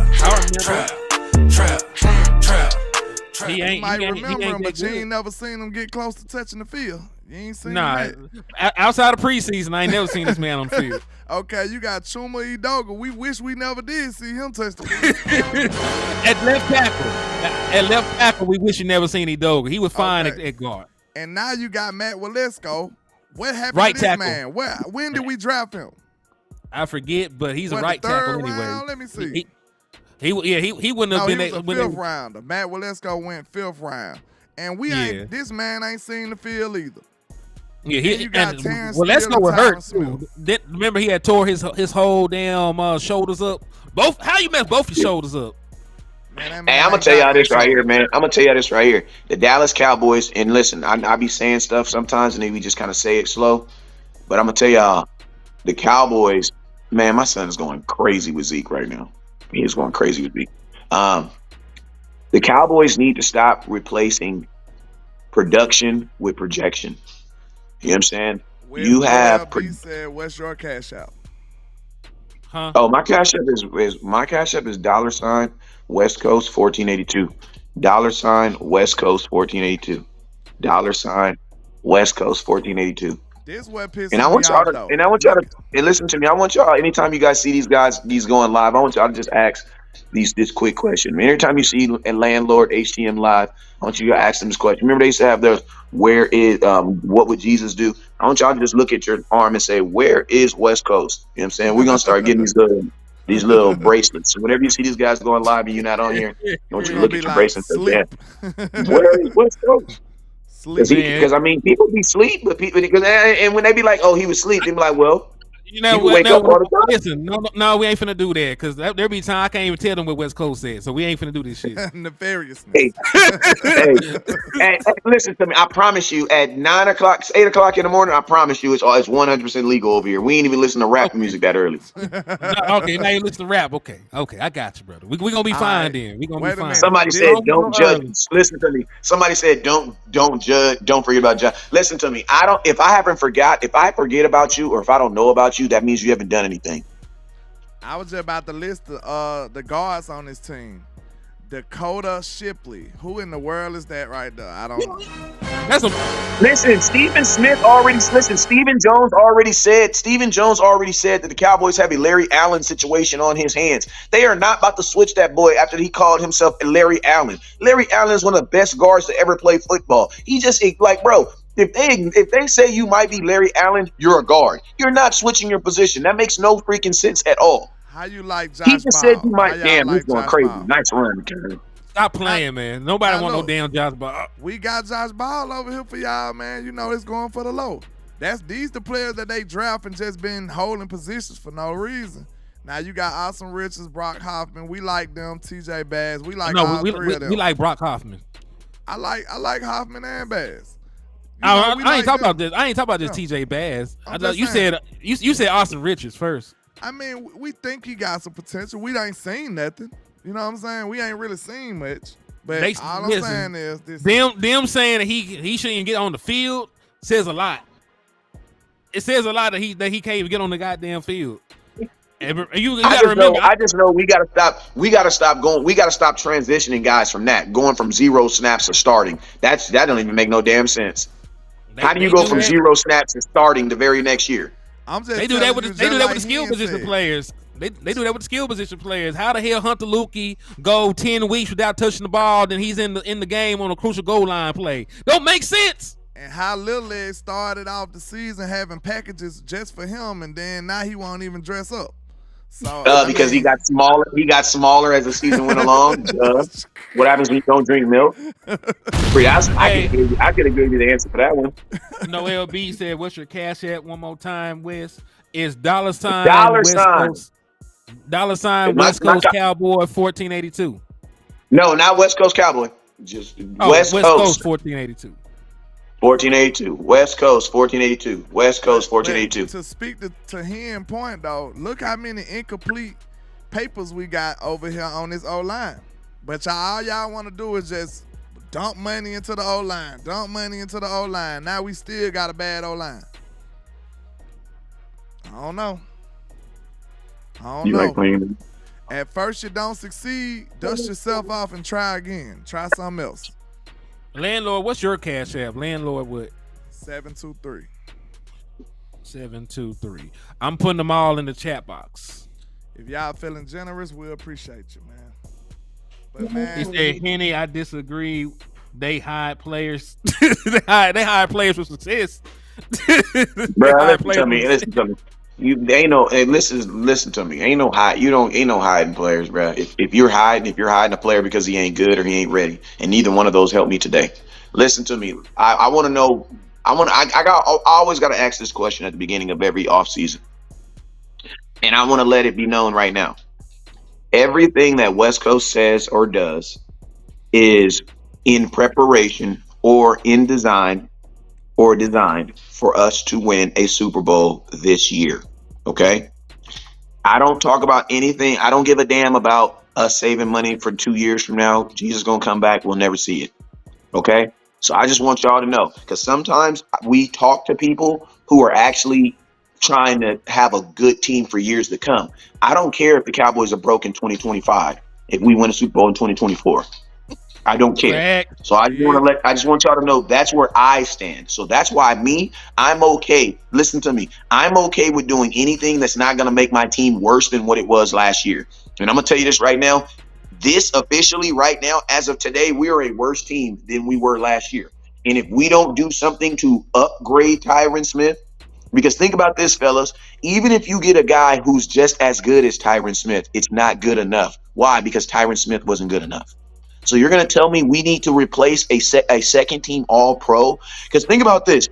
At what position do you think that the Dallas Cowboys is good enough to replace a second team All-Pro? Honestly, I don't think any team is good enough to do that in the draft or free agency. And it's going to freaking cost. You want to know something? And think about this. You're talking about a team that doesn't want to pay. Nobody wants to replace a player like that, but the Cowboys. No, that's what I'm saying, bro. Nobody, bro. Nobody wants to do that, bro. Nobody is, listen to me. Look, nobody is letting a second team All-Pro tackle on an offensive line go. Nobody's doing that. Look, if you start a line like if you had a concession stand or something set up and you say, hey, who want to line up to let go a second team All-Pro tackle? Nobody's going over there, bro. Nobody's volunteering for that. Nobody.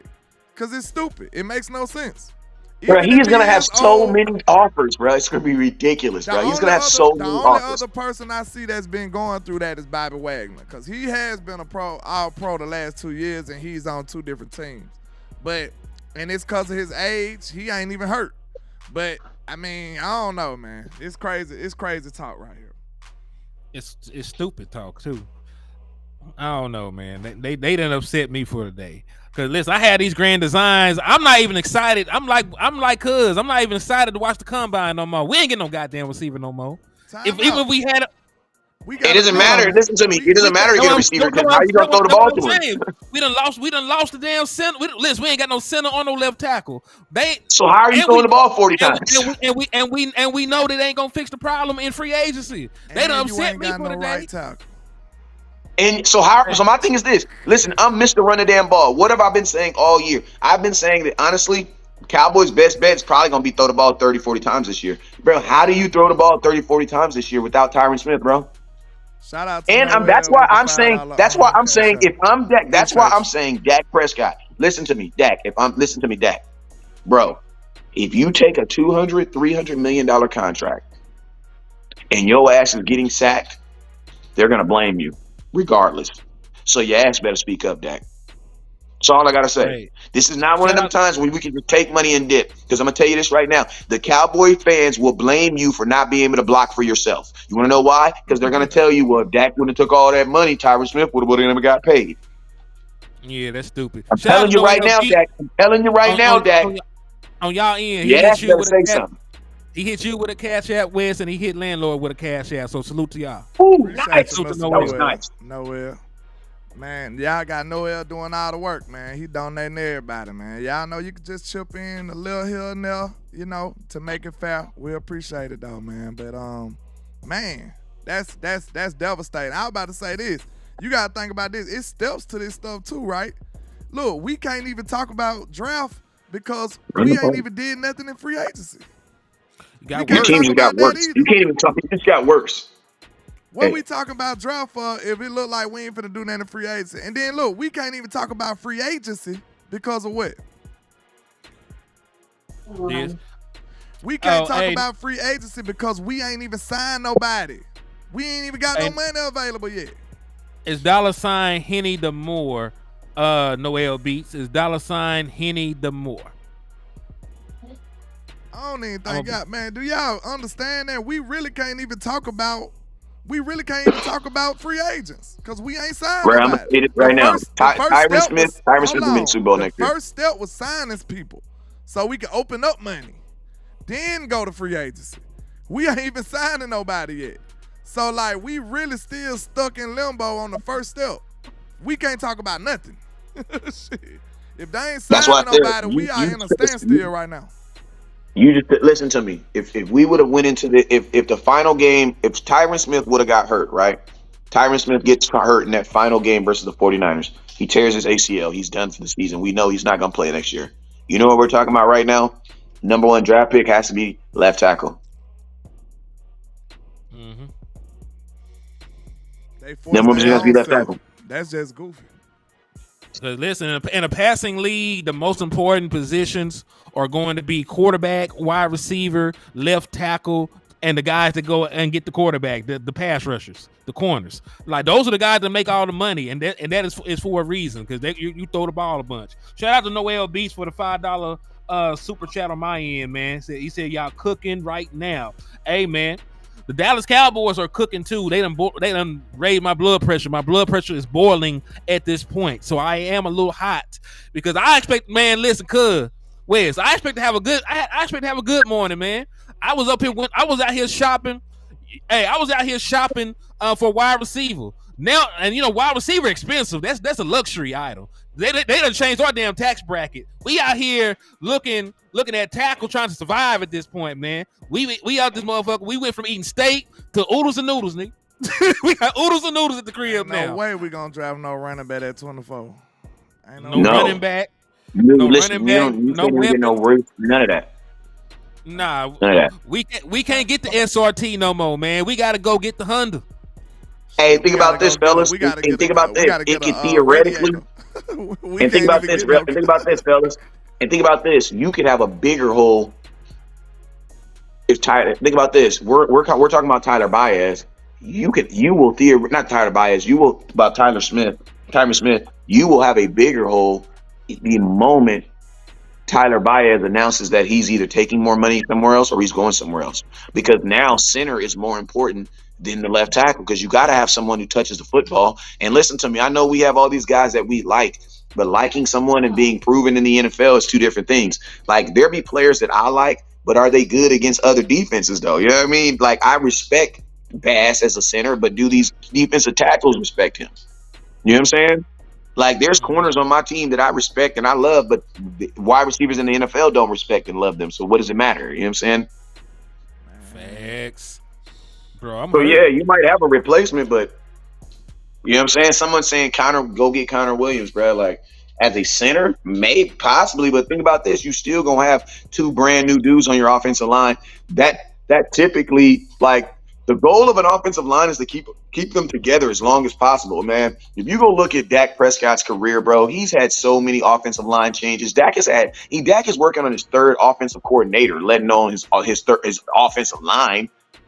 Like, the Cowboys, like, I'm going to be honest with you. If Dak wins a Super Bowl with this Dallas Cowboy team, it will probably go down as one of the hardest ways to do it outside of guys. You know what I'm saying? Because, like, bro, they are not making it easier on Dak. And every year that they pay Dak, they always take something away from Dak to make him prove. Like, they're gonna listen to me. They're gonna give Dak all this money, but then they're gonna save money on the back end by not paying his left tackle and his center.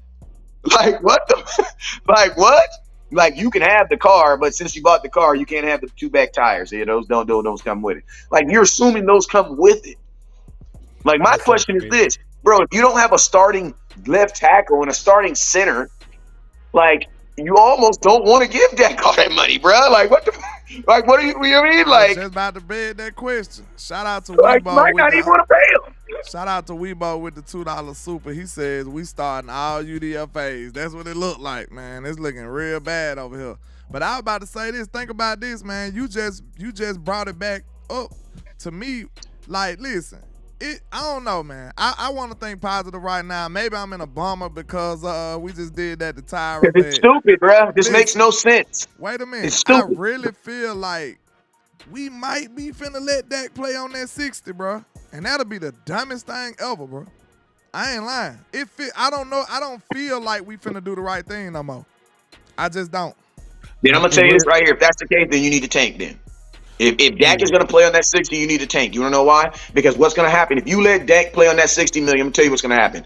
He's going to play on that 60 million and he's going to leave the very next year. You want to know why? Because there's going to be a slew of teams that are literally, instead of tanking for Dak, there are going to be teams that are literally not going to pay players this season so that they can have money to pay Dak. Because there are teams. Yep. See, this is the thing about it, is like, Dak is just our little boo-boo baby. To some of us, because you guys, he's the most unappreciated dude in Dallas. He's our little boo-boo baby. But I'm going to tell y'all this right now. Dak Prescott, Tyron Smith, if he's not a Dallas Cowboy, I promise you on my kids, he will be in the Super Bowl next year, because he's going to be on the Kansas City Chiefs. He's going to be on Cincinnati. He's going to be on some AFC team that's going to the Super Bowl next year. Because those are the type of teams that's going to be like, oh, Tyron Smith? Oh, they tripping. Oh, what you mean he don't play in the regular season games? I don't care about that. Do he be in the playoffs? Yes. Okay, well, we go to the playoffs every year. We don't care about that. You know what I'm saying? Listen, Kansas City went into the Super Bowl with 2 backup left tackles, bruh. 2 backup left tackles, and they lost. Bro, they going to look at that film and see Dak don't even look back and look towards the left side and be like, hey, sign him. Bro, are you kidding me, bro? If I am the Kansas City Chiefs, I am going after Tyron Smith with everything I have. You want to know why? Because I don't care if he plays in the regular season. We play in the postseason every year, 3-4 games, every single year. I don't care if he plays in the regular season. Listen, I'll play someone totally different in the regular season, and then he'll start in the playoffs. I don't care. Why do we care? This team got so many issues right now. I'm just thinking about all this stuff. Like, we have so many issues. Think about this. We don't have no direction no more.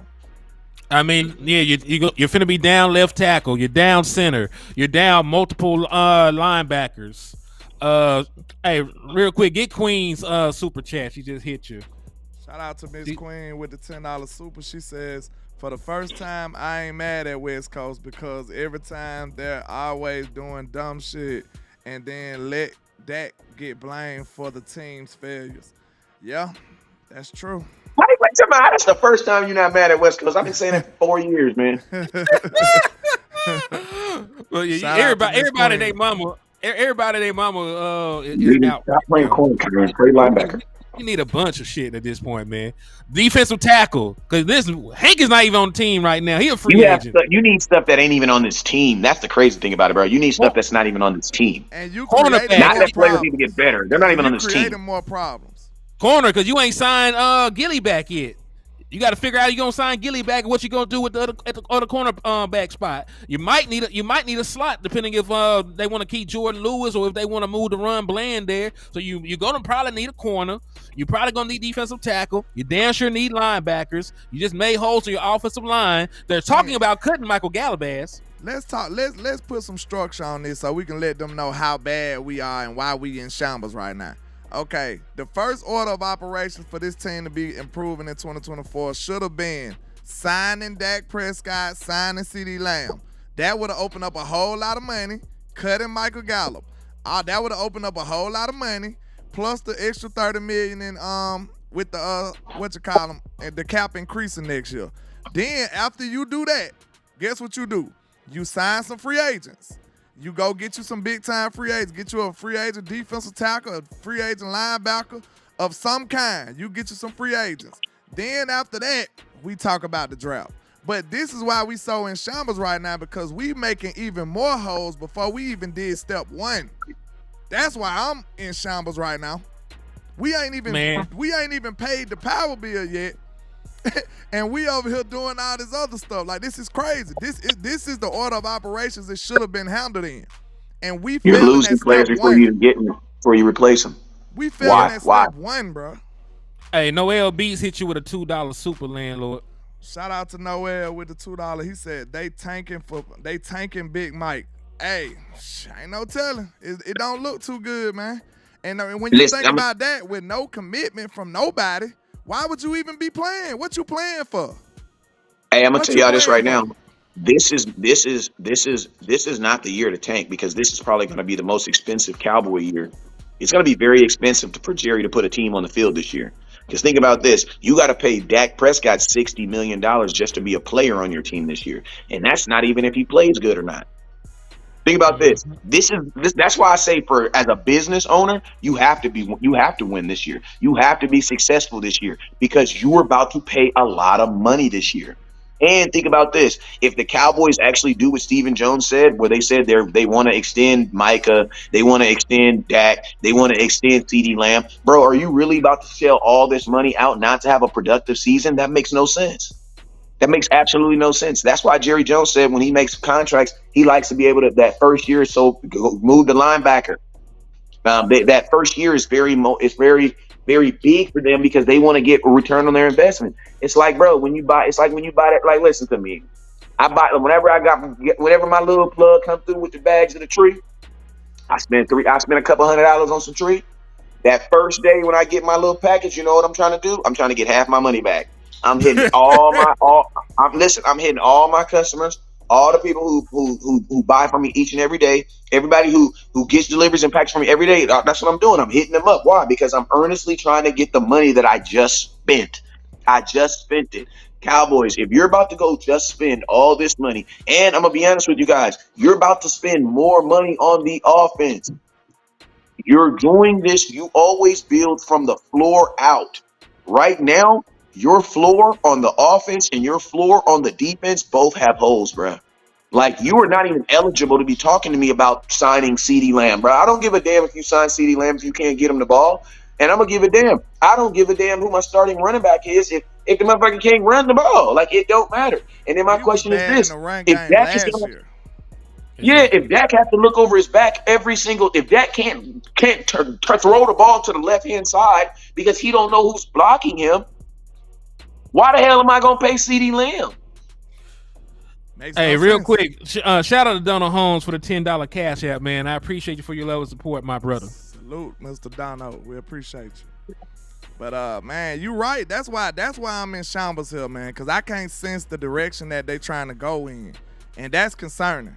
That's why I'm sitting back like, is they really finna try to mess everything up? Jerry, you really about this rebuild life? That what you think? I don't see it. I really don't see that. Yeah, this is awful, man. This is awful. He said they not tanking. They not trying to win either. They might not be flat out tanking, but they definitely are not putting the team in the best position to be successful by continue to create holes. So hey, I'll give them free agency in the draft, but they got a bunch of shit to fix in between now and the start of the season. Time out. Quincy got to get this smoke. He got to get this smoke. He said, sounds like Dak need to take $40 million and get help. So wait a minute. All this time you ain't been a real Dak hater. You just a hater on his pockets. You just pocket watching all this damn time. Trap. Hey, I'm asking you this question right now. Let me find DeQuincy, I'm gonna ask you this right now. Okay. So Dak took $40 million. First off, I'm gonna tell you like this: if Dak takes $40 million, do you know this will be the first year he's ever made $40 million in a career? Dak has never actually made $40 million in a season. Now I know the NFL report. I know the NFL reports it and tells y'all and says all this stuff, but Dak has never made $40 million in a season. He's never made $40 million as a quarterback. Now, if he was to do that, it would be the first year. Now I'm gonna ask you guys a question. Since Dak is gonna take less money so that we can get more players, remember, Dak is gonna take less money so we can get less players. Okay? DeQuincy, I want to ask you a question. What are we going to do with that free $30 million that the NFL just gave me $2 days ago? Because the NFL just gave me $30 million to pay more players. And I'm going to tell you this right now. That $30 million is not allocated to rookies because rookie contracts and what you're doing in the draft is already budgeted out. That money is not a part of the cap at all. Because the reason I'm going to tell you why they do that too, because the NFL doesn't want teams to spend all their money in free agency and then be like, oh, I can't go to the draft because I don't have no money.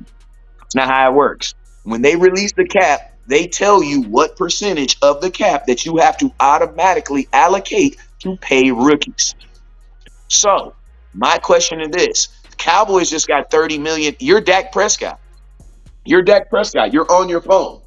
Oh, wow. The Cowboys just got $30 million. Hey, Dak, how you doing?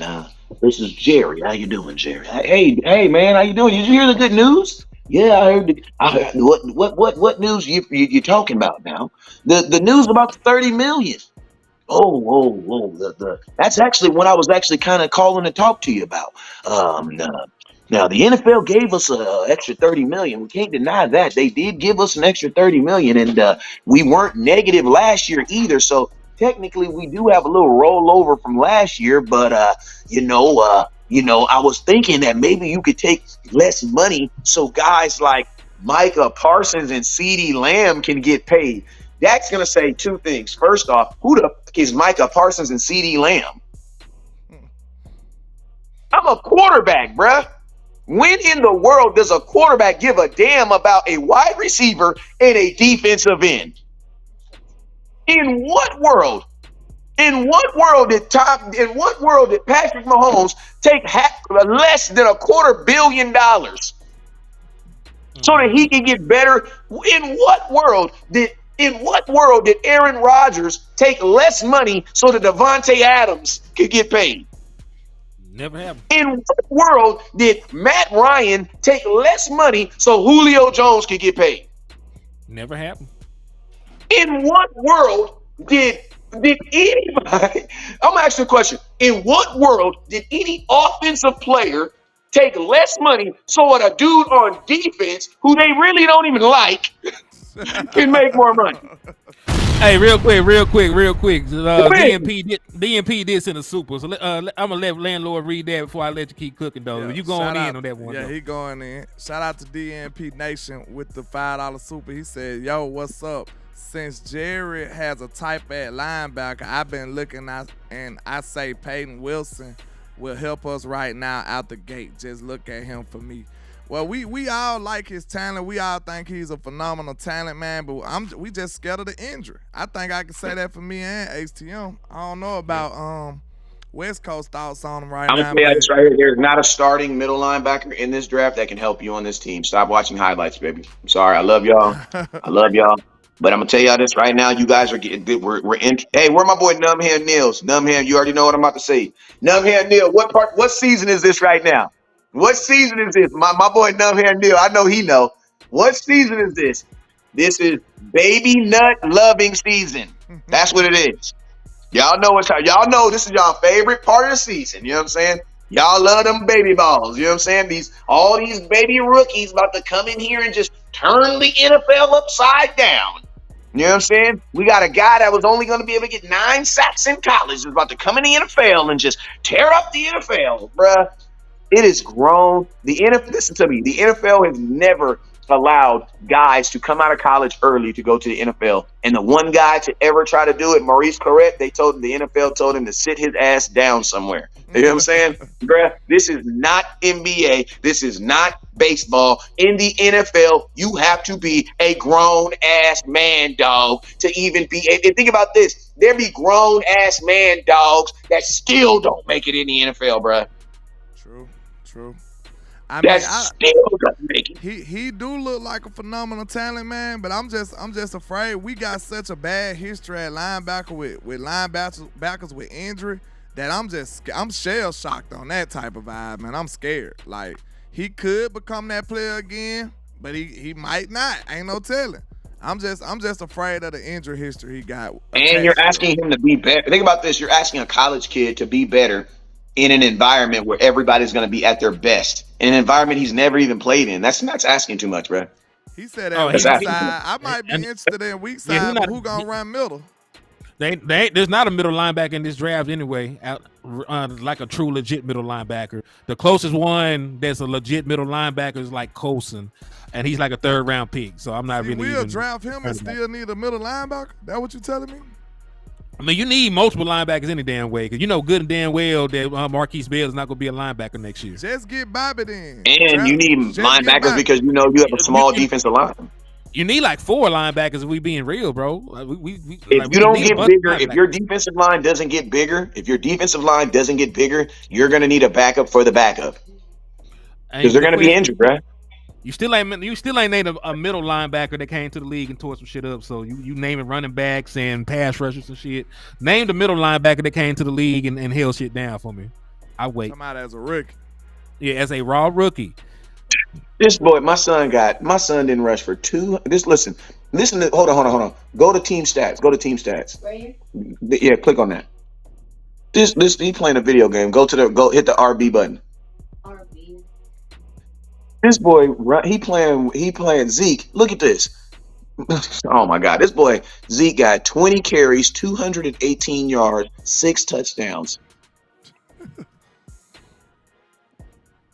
You gotta ask him what the level of difficulty is though. And he's 7 years old, bro. Who cares? He gotta get some leeway. He got it on arcade. He's 7 years old, bro. But I'm just saying, bro. Dak, listen to me. Dak had 115 passing yards. Zeke had 218. So you still ain't named nobody. Like football to me.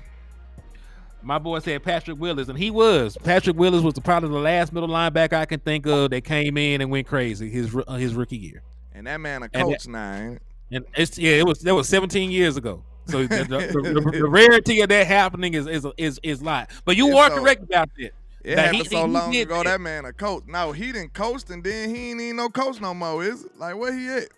I don't know, but he's chilling at the house now, landlord. He's chilling at the house now. So yeah, it happens. It don't happen a lot though. It don't happen a lot. That's lightning in a bottle for you. He said Levante David and Bobby Wagner. So they all the true middle linebackers. Them boys about 30 something. So you're gonna have to get you an old ass middle linebacker, draft you a young ass middle linebacker, trade for a semi-young outside linebacker. Shoot some extra steroids into the Morvion Overshawn's knee so he can come back a little bit faster. You got a lot of shit to do with in the linebacking room. You ain't got no running back room. We ain't gonna even talk. See, I just don't. The reason I can't be too into it no more is because we ain't even did step 1 yet. Like I can't talk about the draft if we ain't even signed nobody. We it's like we going to go buy the Jordans and we ain't paid our light bill. We doing it. It's out of order. You see what I'm saying? Like what I'm talking about the new Jordans for, and I'm in debt all the way around. Man. We done went about the new Rucha rims. We ain't paid our rent. You see what I'm saying? I can't do this. That's why I'm so And I'm gonna keep frustrated. it real with and you. down That's why I now, don't. bro. I can't talk about it right now because now everything is why I out of don't whack. And that's why I don't be feeling bad at y'all when y'all be talking about West Coast. You be on here going to the games, and I just want to go to the games. No, you didn't. You wanted them Jordans 11s. See, ain't my fault. See. In October, I'm gonna remember. See. The problem with y'all is the difference between me is I know that in the month of April, I'm gonna want to go to a game in the month of December. So when everybody else out here buying them same Jordans that they just changed the color on. Yes, listen to me. Listen to me. A 7-year-old don't need no retros. He the same kid at school. He's the same ass kids. Same kid. But I'm gonna tell you this right now. In about 5 months, I don't want to hear nobody complaining to trying to make me feel like I'm such a bad person because I go to games all the time. It ain't my fault. I prioritize my money. And I don't want to hear nobody talking about Cowboy tickets are expensive. Man, I do not want to hear that, bruh. If you a Cowboy fan, you know these tickets are expensive. Like, you could have picked a whole nother team if you was looking for a cheap team. And I'm gonna keep it real with you. Once your team starts winning, your tickets aren't expensive. Your tickets are gonna be expensive anyway. You know what I'm saying? Once your team starts winning, your tickets are gonna be expensive anyway. The Cowboys, the way we're just set up where it doesn't matter if we put a winning product on the field or not. Our tickets are gonna be experienced because we're entertainment. We have created a form of entertainment. You know what I'm saying? So I'm gonna tell y'all this right now, man. Y'all got this. Y'all about to get your tax return. Them Jordans will be just Jordans come October. Don't buy no damn Jordans, bruh. Stop giving Nike all your money, man. Go get you some shoes at the Wilmere and get your ass in the game, bruh. That's what's most important. Yeah, get you some Cortez, man. Then you can book everything else. Go ahead, get your ticket. Go ahead, get your room. I know you want to stay down there and live luxury and shit. Now, because I hate that mess, bro. I hate that mess, man. Fans be trying to make it. It must be nice. What you mean it must be nice, motherfucker? I ate oodles and noodles for 2 months in the month of November, in the month of April and May, bro. I ain't had a sandwich since January. Clebo said it's too early to be frustrated, landlord. Well, damn, that's true, and I'm in shambles already, guys. Like, realistically, landlord. Landlord, realistic. When do you start planning for your next season games? Like, I started planning for where I'm going before the schedule even comes out. Yeah, I gotta see when. Well, some of the games gonna be. Exactly where some of your division games gonna be at. But other than that, I kind of want to see where it line up, and then I go from there. You know what I'm saying? But I'm saying financially, you started making those financial moments, right? You know what I'm saying? Yeah. Like, yeah, baby, like, you know what I'm saying? I was gonna get such and such and such and such in April, but you know what? I'm gonna put like $500-600 away. I'm gonna put like $500-600 away because I'm gonna tell y'all them tickets will be more expensive. Cowboys tickets are like airplane tickets. Once they go up, they never come down. What it say? Proper preparation prevents poor performance. Exactly. You know what I'm saying? But yeah, man, like, I think I got a headache. I'm finna go. The Cowboys have me depressed. I mean, I'm gonna do a short video on Tyron Smith, but I'm gonna just this is my only thing I'm gonna ask the Cowboy Nation to do is, like, we gotta stop getting tired of players, because I think, like, we get tired of players and we have no like, I'm gonna give you an example. You guys are tired of Tyron Smith, but you're not tired of Michael Gallup. That's just crazy to me. Oh shit, I'm tired of that boy. You should be tired of. No. I know you guys are. But what I'm saying is, I think fans would have more of a problem if Tyron Smith was on this team than Michael Gallup. You know what I mean? And that's what I'm saying. Like, you guys are mad at Tyron Smith because because injury. Michael Gallup don't play well, bro. Like, there are guys that don't play well. If they work a deal and keep Michael Gallup, bro, I might go into hibernation. But you get what I'm saying? And guess what, landlord? More fans would be okay with that than if you found out they worked a deal with Tyron Smith. Oh my God, he's always hurt, bro. He's always hurt. But when he plays, he plays. That's crazy. That's great. Hey, speaking of, I jinxed both y'all because y'all both said at the same time, jinx. Double jinx. Shit. Double jinx. But I'm just gonna say, hey, they got the verticals in for these wide receivers. We ain't finna draft no more. Your boy Leggett had a 40-inch vertical. Adonai If they're Mitchell. playing basketball, that's cool, but I Hey, don't give a damn about that. he a jump ball dude too though. So like, hey, some of these guys. Yeah, but are they a jump ball? Are they a jump ball contact guy? Because jumping straight in the air when nobody's around you is one thing. Actually, jumping and having someone contact you is two there. Like I'm pretty sure, you know what I'm saying? Like Keon the willingness to Coleman actually go get that ball. Yeah, Keon Coleman is, and he had a 38-inch vertical. So hey, the boy 6'4", 38-inch vertical work out for me for Keon. Man, that's his special. I done did all Hey, this can I ask a question? research for nothing. I am sick. What's that? Hey, can we do something and start up? Because like I think I'm gonna say this and I'm gonna irritate both of y'all when I say this, but I think we need to start because bro, there are people getting released every day. Like we need to start talking about those people like the Alexander Madisons of the world who just listen to me. I know Alexander Madison last year, people gonna instantly say no because the boy didn't score one rushing touchdown all last season. You know what I'm saying? But I'm gonna tell y'all this right now. Alexander Madison, that dude, man, Madison's nice, bro. And there are guys right now who are getting released. Me, though, on. How you gonna blame me? You know what I'm saying? I can't control them though. Shit. Yeah, I'm getting revved up because I'm trying to get them to do the right thing. Then they come out here and do the wrong thing. I'm depressed. Shit, what you want Do the me right to thing like Spike Lee. Hey, is Tyron Smith the best available? With Tyron Smith being, and the crazy thing about it is, if Tyron Smith is available, he's probably the top offensive lineman available right now. And I need a drink. I need a drink. Is there a better? Like, look right now. Is there a better in the market right now? You know what's crazy? Tyron Smith might get more money on the free agency market. He will. He all pro. He always been underpaid in Dallas. Always. They signed that man before he can even read good. What he was 19, 18. Before he can read good. Trap. That boy Tyron was still playing with action figures when he signed with the Cowboys. He ain't know no better. Man. That man, That boy he been couldn't even read good. They said that boy couldn't even read good when he signed. Man, so you trying to say they took advantage of that, man? They pulled a Diddy. They gave away. He had a 10-year deal. They gave him how many years they signed Tyron for? Like 10 years. 50. That man been playing all his whole life. That man, that boy got some. I'm gonna tell y'all like this. If you don't believe me, go look what the Cincinnati Bengals did for La'el Collins when they signed him. Bruh, when the Cincinnati Bengals signed La'el Collins, a player that we did not want on the Dallas Cowboys when he got signed, La'el Collins was a player we did not want. Bro, they put up a whole spreadsheet of him. Damn near had a parade. This motherfucker was out there in the press conference talking about Joe Burrow's personal protector is here now. Like, bro, you don't understand what these other teams are going. Like, bro, you don't think Joe Burrows would love to have Tyron Smith? You don't think Josh Allen would love to have Tyron Smith? Hey, go get my some tissue for me, please, son.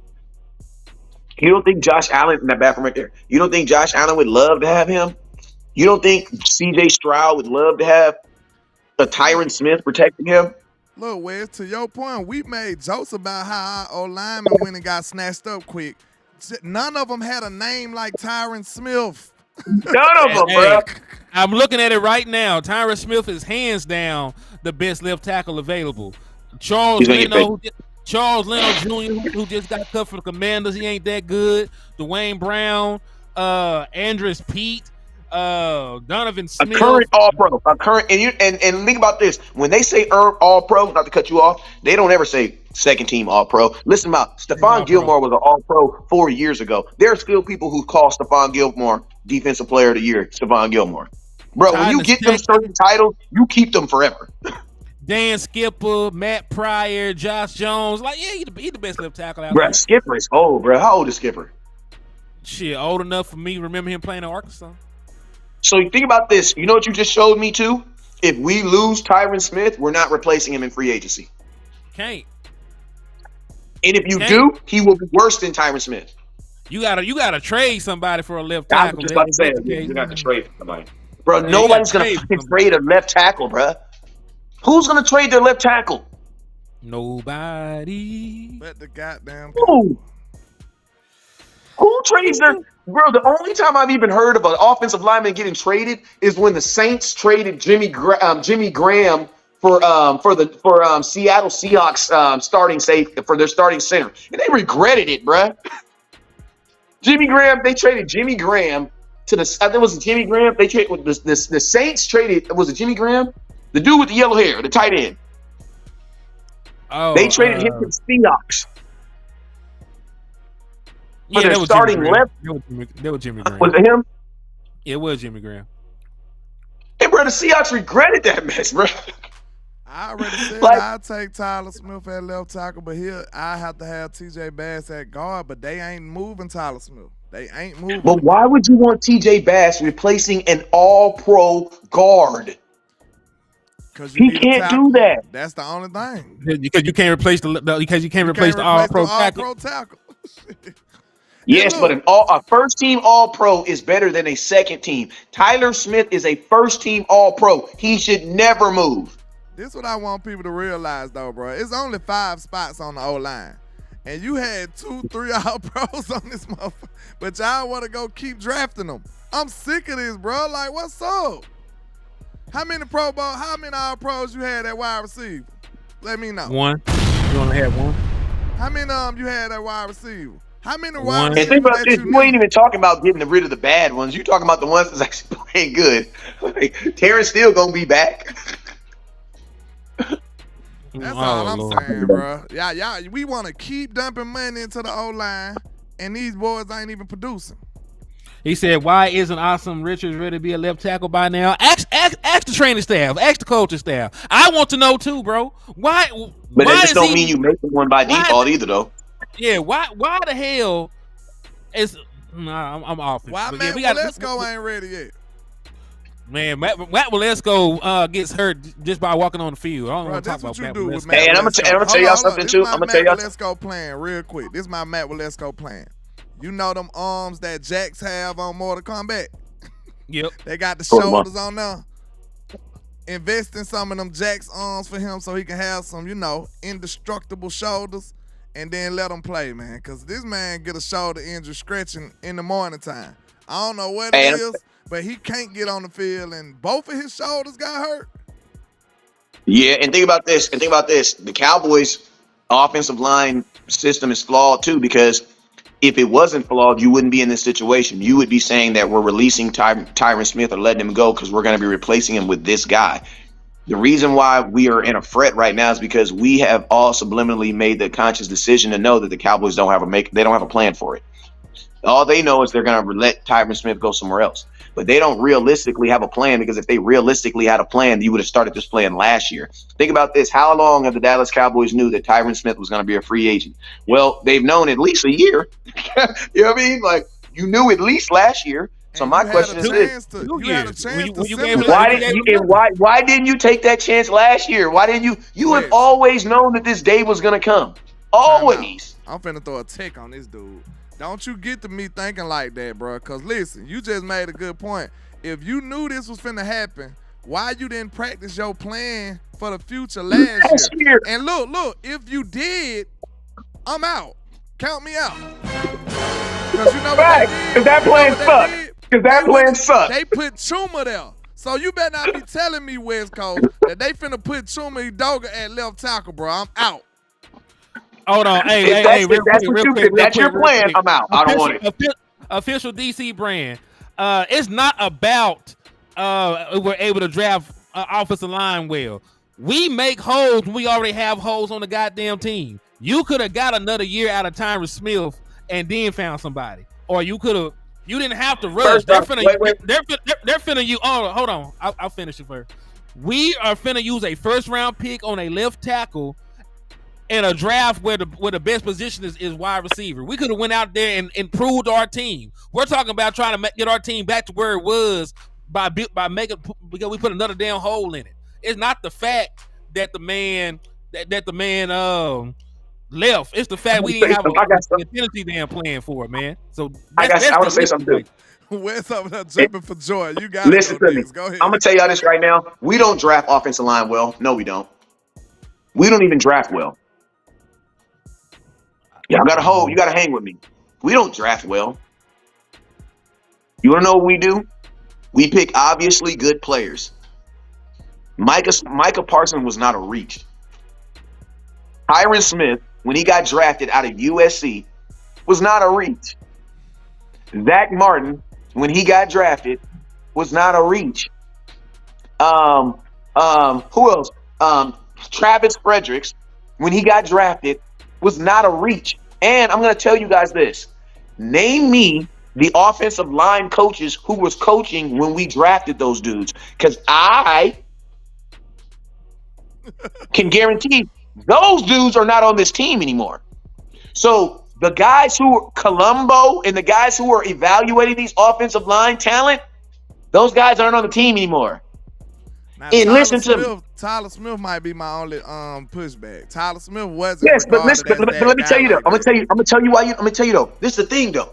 This is the thing. Drafting obvious players, and think about this. Tyler Smith had to play 2 different positions for you to find the one position that you felt that he was good at. So technically, there wasn't this great push on him. Listen to me, fellas. If you're drafting in the first round, you're not drafting good. You're drafting obvious. Right? You're going with obvious. These are obvious players. But I'm going to tell you this right now. You know if you draft well on how the backups do. And I'm going to tell you this right now. Cowboys might be able to pick obviously pretty girls. I mean, she's a pretty girl. Who don't pick pretty girls? You know what I'm saying? Like, she's a pretty face. But when you take her home and she starts talking and you hear the mouth and you hear the food, can she cook? Oh, you don't hear none of that stuff. You don't see none of that stuff. Right? So what I'm saying is this. If the Cowboys were as good at developing offensive linemen as they say they would, Tyron Smith's ass would have been gone 2 years ago because you would have already developed someone to replace him. The fact that you're releasing him or you're walking away from him and you're going to replace him with a whole nother body lets me know that you didn't know what you were doing last season. And that's a fact. I gotta holler at him on this because he said, West Coast, you did the same thing about Dalton Schultz, afraid to finding a replacement. This is what I want you to say though. Hold on, I want to address this though. I'm not gonna lie. You saying that he talking about finding a replacement? Listen, do you think we didn't find a replacement for Dalton Schultz though? Do you think for one second it's gonna be a rookie in this draft that's gonna be better than Tyron Smith day one? That's what you think? Hey, landlord, I want to defend my own point real quick because I don't want to call nobody dumb, but that's someone that's just looking to make West Coast wrong because they've been waiting for 5 years. Listen to me. I was absolutely right on replacing Dalton Schultz. You didn't replace Dalton Schultz.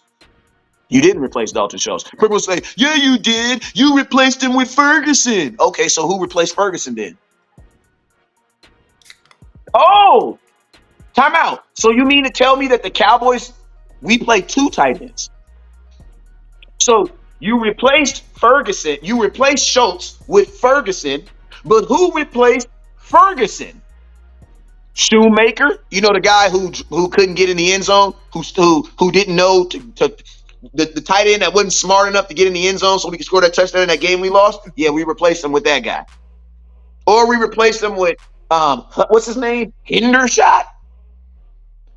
See, that's where you guys be so caught up in trying to make your favorite content creator wrong that you don't understand how right we were. Now, imagine this. Imagine if it was Dalton Schultz that was making that out route to turn into the end zone in that game that we lost.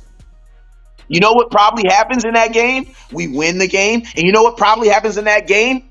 I think we have a first round bye because now we're the number 1 seed.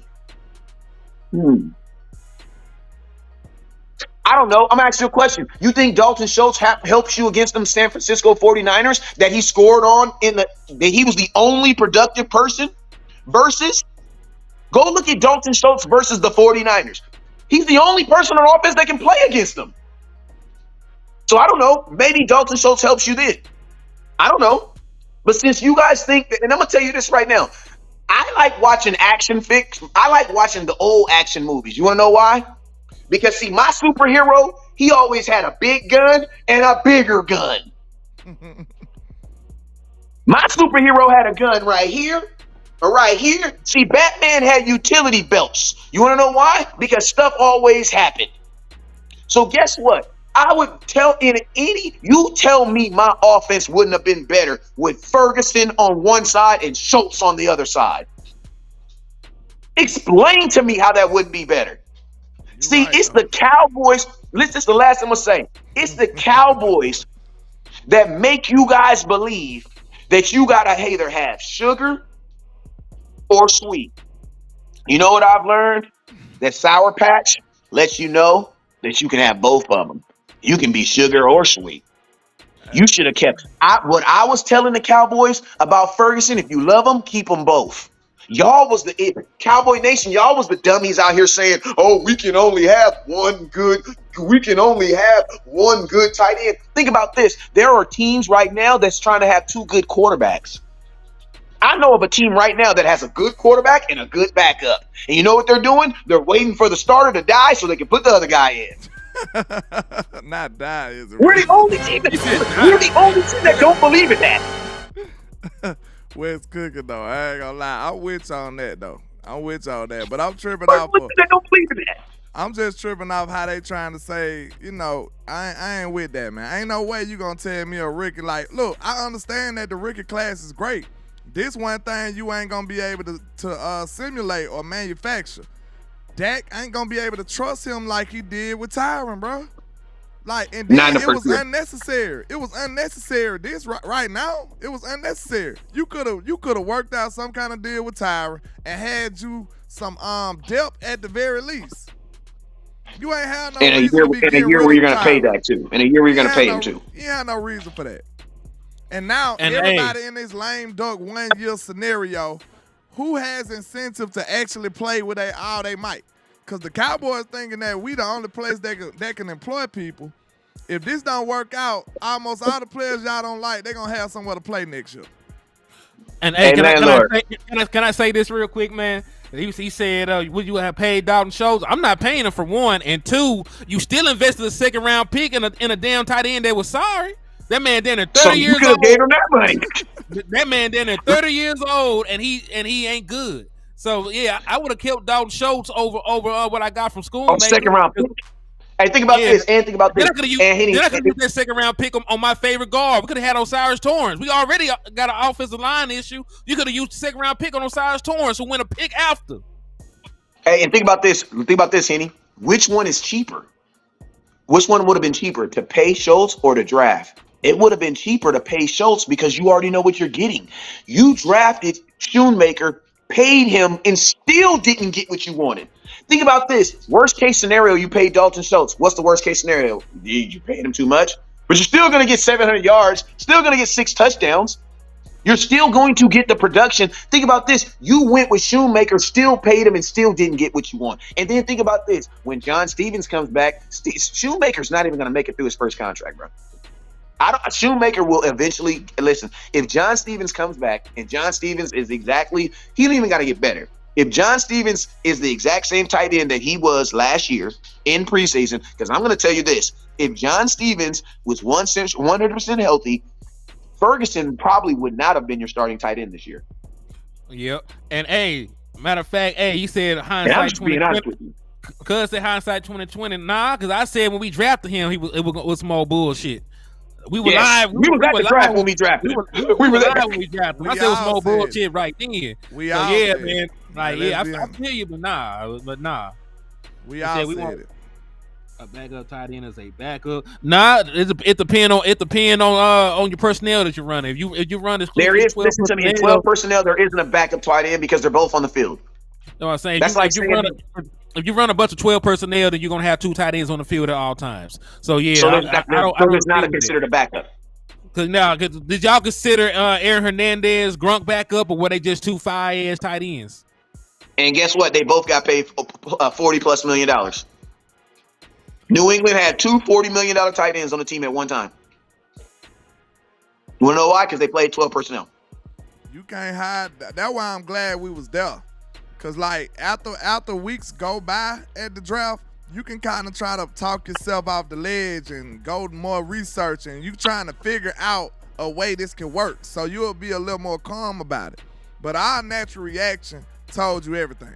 When I seen Schoonmaker, I said, man, get out of here with that.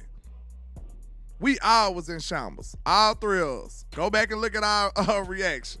And this ain't nothing against him, but him over here didn't seem like it worked. Like I just don't know about that, man. And then they forced him on the field. And it still didn't work. So, I mean, I don't know. And then just like Henry said, this man already 25, 26 years old. And that's no exaggeration. He's already, I think he's like 25, 26 for real. Like, White Out City. Prospect. White Out City, how much money you gonna put on that man having a bounce back year? I want to know so I can go ahead and hit this lick. You so sure you're gonna have a bounce back year? You gonna bet like 100 or something? Him have a bounce back. Who? Yeah. Shoemaker? Yeah, White Out City. I want to know. Are you willing? Hold on one second. Are you willing to bet any amount of money that he will have a bounce back season this upcoming year? Because you you asked what I'm gonna pay. I'm asking what you gonna pay to find out.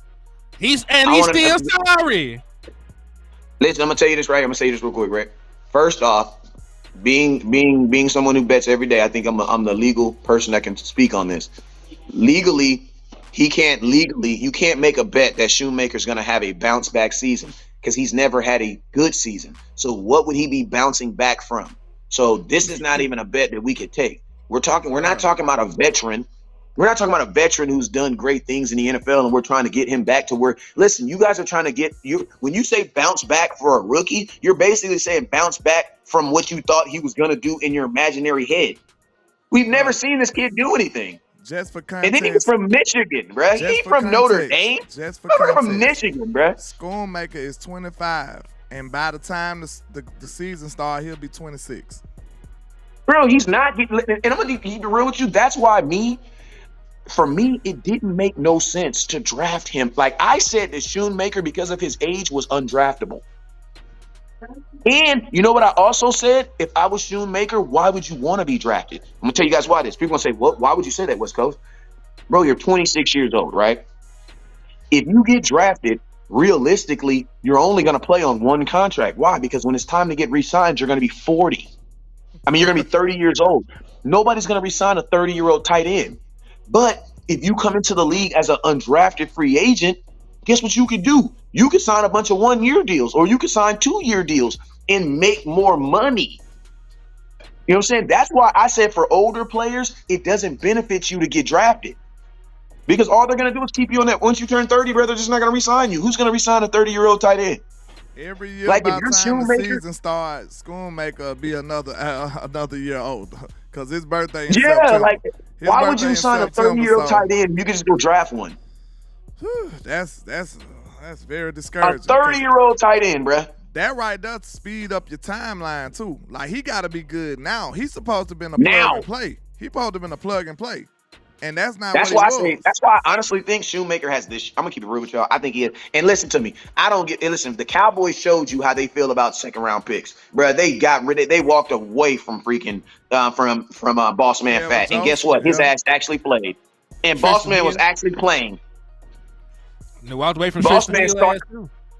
And they walked away from Tristan Hill. So Cowboys will listen. I'm telling y'all this right. I keep telling y'all, Schoonmaker is not going to make it through this first year, his contract. He's not going to make it.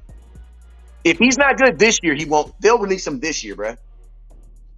Because, bro, when John Stevens comes back, and think about this, he has to beat out Ferguson, John Stevenson, and Hendershot, bro. Bro, he's technically the 4th tight end. But strangely, he got play on the field. And think about this: the Cowboys also. I know that the Cowboys also talked to Brock Bowers, and I'm gonna tell y'all this right now. Brock Bowers is sitting there at 24. How do you pass on him? I drafted his ass. I've been said that. How do you pass on Brock Bowers? Even though he looked like a computer. Damn, I'm listening to 40 times. Oh, who? The wide receivers. I was just up here running my mouth. I ain't watching not a damn one. It don't matter. Unless they running 40 times with a cornerback in back pedal while they trying to catch the ball, I don't give a damn. That needs to be the new 40 times. They need to put a wide receiver on the line and put a cornerback in front of him throw a go route. Because we ain't getting there. We finna get O-line. Listen, I don't give a damn. I don't give a damn about that.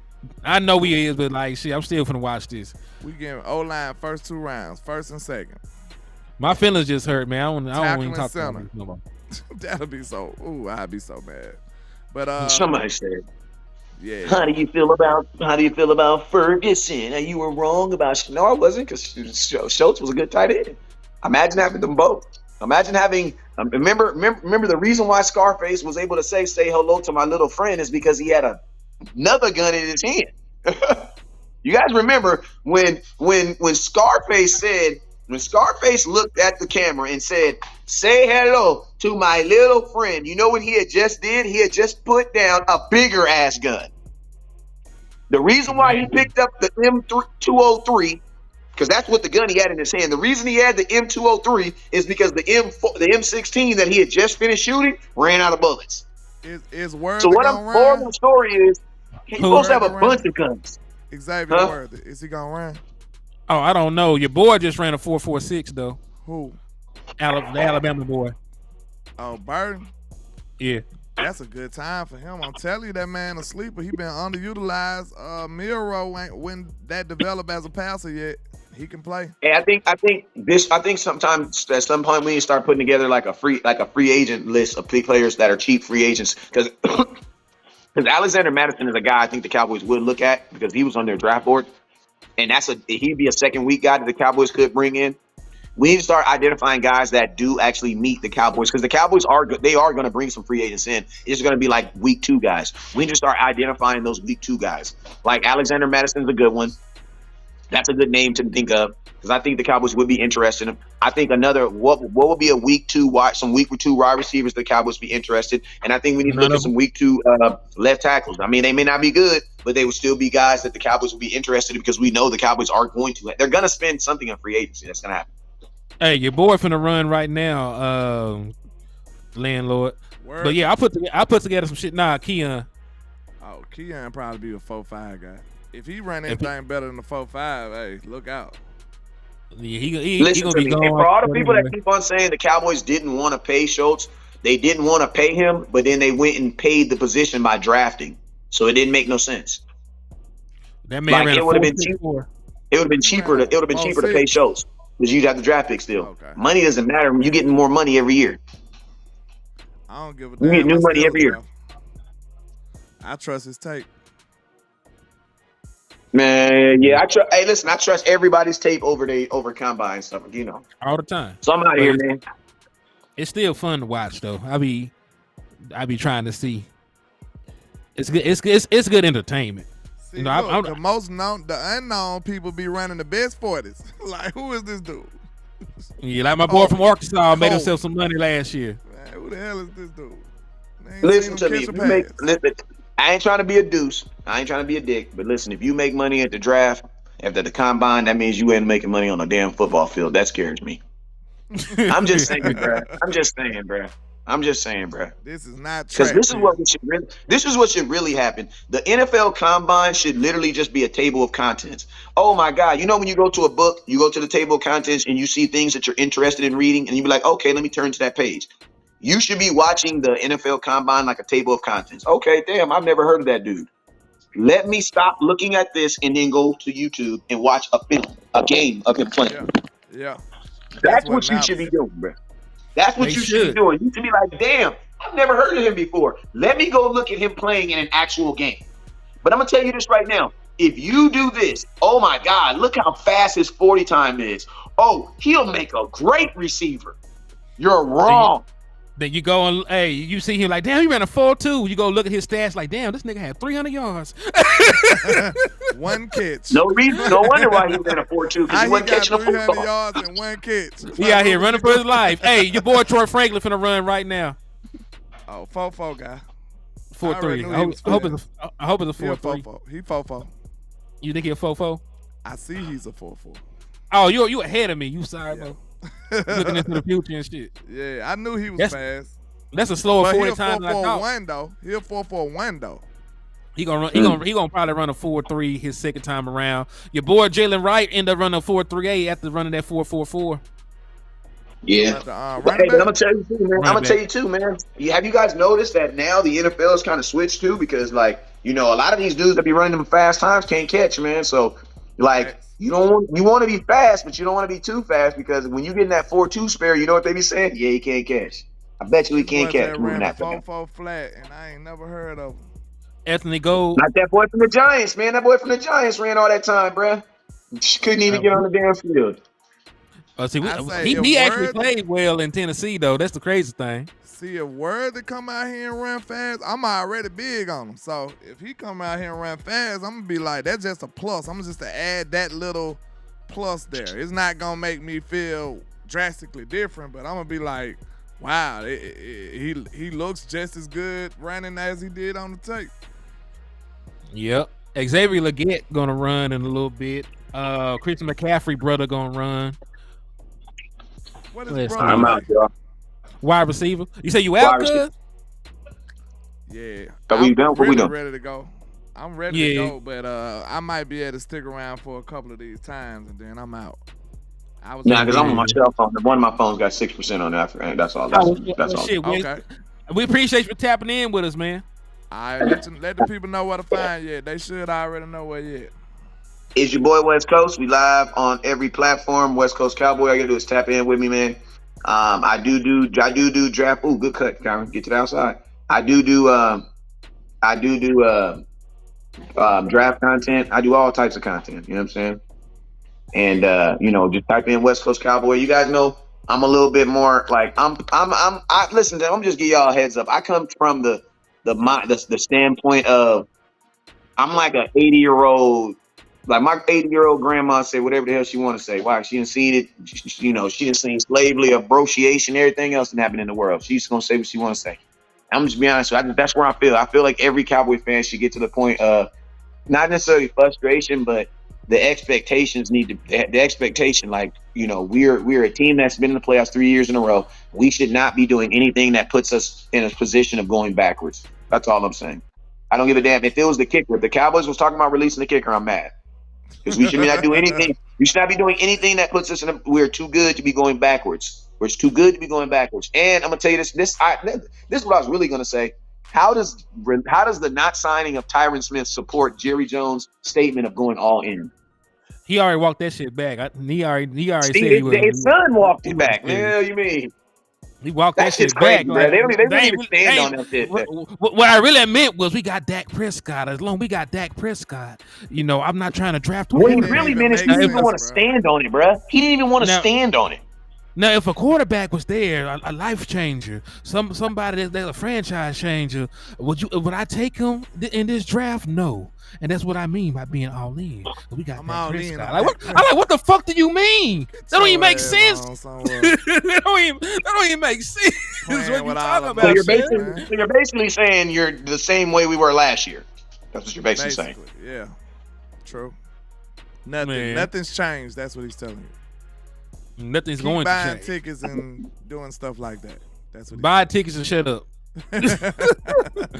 Yeah, man. I'm gonna be honest with you. That's the disappointing aspect of I think the better you get at doing this content and watching this film, man, that like you start seeing those check engine lights way easier. And I'm gonna tell you guys, I'm gonna give you guys some encouragement before I leave. Right. I think one of my biggest flaws as a content creator is I see God has given me the ability to see things way before they happen, and I allow my feelings to change. Because I'm going to be honest with you, man, by like week 3, I knew the Cowboys last year were not a Super Bowl team. And my feelings and the way I moved, it showed. I went to less games last year. I'm just being honest with you. Last year was the year I went to the least amount of games.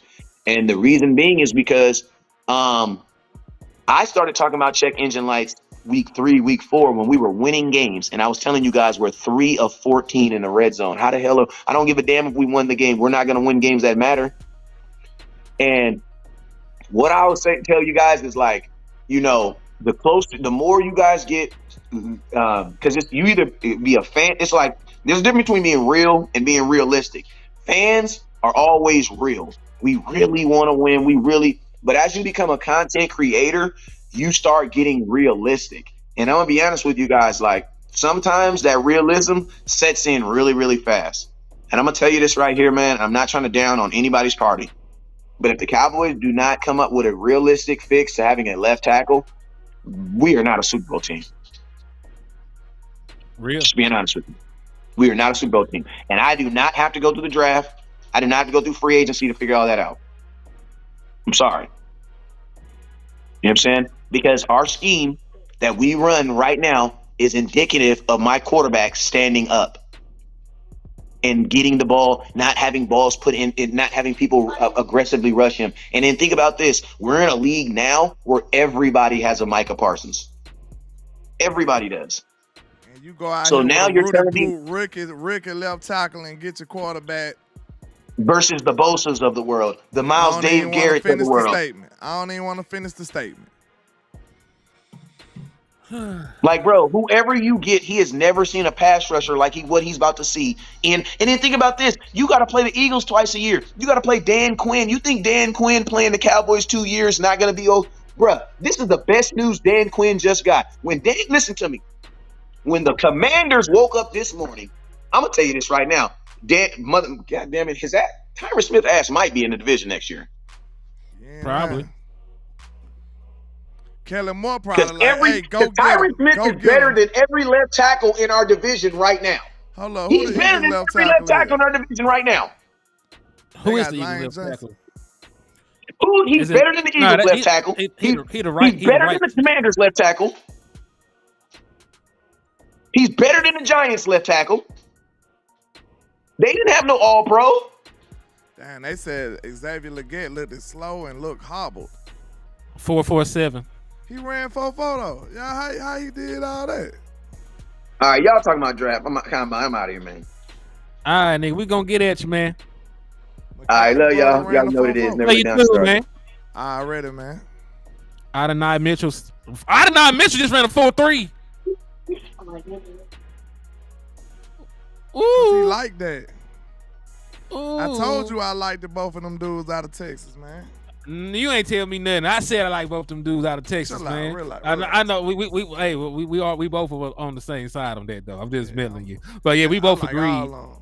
These wide receivers are ridiculous, bro. And They were not gonna get him, man. I almost my cried. I'm feelings. sorry. I'm in my feelings. Javon Baker fucked around. Is Xavier Worthy not gonna run? I didn't see him run. Hold up, y'all must be way ahead of me because I'm seeing Adonai Mitchell now. I You still refresh wanna your see it. stuff. I still want to see it. Yeah, Yeah, that boy look like a deer out there, boy. man, that That man boy look moving. like a deer out there, boy. And listen, he's he like 6'4", running a 4.3. That He shit is crazy. 6'5", they say. 6'5", 4'3", and we ain't finna get him. Trap.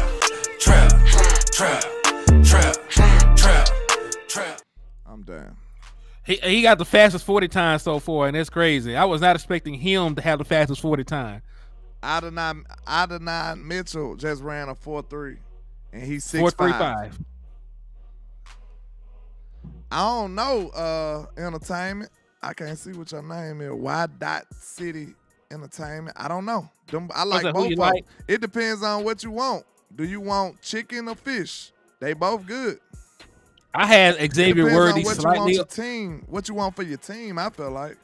I had Xavier Worthy slightly over Adonai, and now I don't even know because they both seem like they got that off the top. I just thought Adonai was a big body vertical threat like that. I didn't think he really had speed like that, honestly. And he blowing Keon out the water like that. Sheesh. Yeah, Keon done dropped. Well, nah, I ain't gonna drop him. I ain't gonna drop him. I'm doing like that because I ain't gonna drop him. Cause listen, cause I didn't want him for speed no goddamn way. That's the thing. I didn't. Jermaine Burton ran that good though. I'm not. He has a slower 40 time than they expected him to have. They thought your boy was 4.3, but 4.4 is still good. He just ran a 4.48. Well, this old, right? Let me refresh. Who? I forgot that I'm behind. I want to see if Xavier Worthy gonna run. I don't think he is. They going for their second round, and I ain't seen him. See, he know he him, bro. See, that's one thing I probably, if I had gun to my head, I'd probably pick Xavier Worthy, man, because I feel like he was the dude over there. I just felt like he was the guy over there. Know what I'm saying?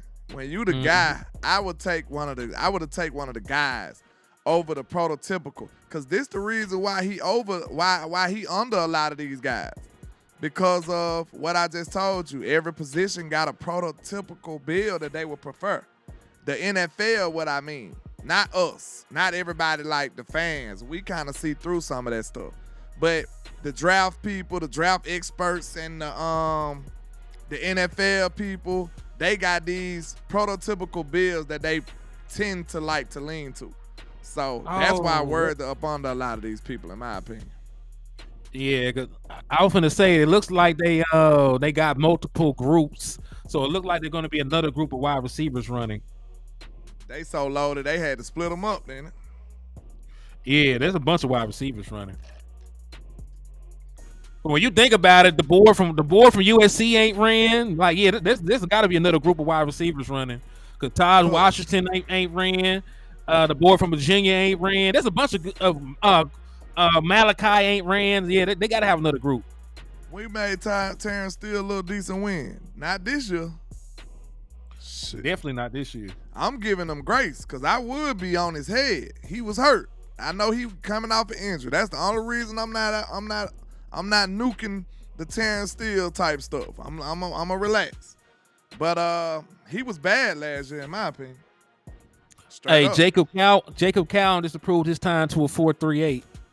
I have no idea who he is though. He was not on my draft board. That's what I just told you. I don't know who that is. I'm finna go to the restroom real quick, man. I'll be right back. All right, I got you. I don't know who the hell that is. Jacob Cowan. I'm gonna have to go look up him. But that ain't speed kills, but you gotta know how to use it. And I'll say that. You gotta know how to use your speed. Who cares how fast you is if you can't get off a jam? Right?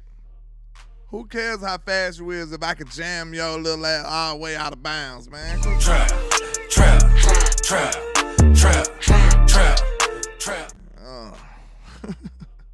It's a particular receiver that's on our team that got jammed all the way out of bounds on a pass play, but you know, I ain't gonna blame him. I ain't gonna bring him up though. You know? But let's continue. That's wild, ain't it? Oh man. I do want to see what happens with the rest of these guys though, man. I know. That's like, listen, I ain't did anything productive today. It says Jerry Rice ran a 4.6. I missed that. No, not Britt, not the son. Jerry. Oh. So it don't matter. That's what he's making the case for. I feel the same way. I thought Jerry ran a 4.7. Am I mistaken? I'm just saying, like, you got to think. I just made the case. I said, who cares how fast you run if you can't get off a jam? Yeah, Jerry Rice ran a 4.71. So yeah, you're right. It doesn't matter unless we made that argument before we watched the 40s. But let's tell you how interesting the shit is. We up here amazed at this damn 40 time. We know that this shit don't really translate. Not all the time. It's good entertainment though. It's a good reference point. You know what I'm saying? I mean, you fast on film. There's a lot of guys that they're gonna run 4.5s and shit that done have 50, 80-yard touchdowns at the college level. You know what I mean? Yeah, true.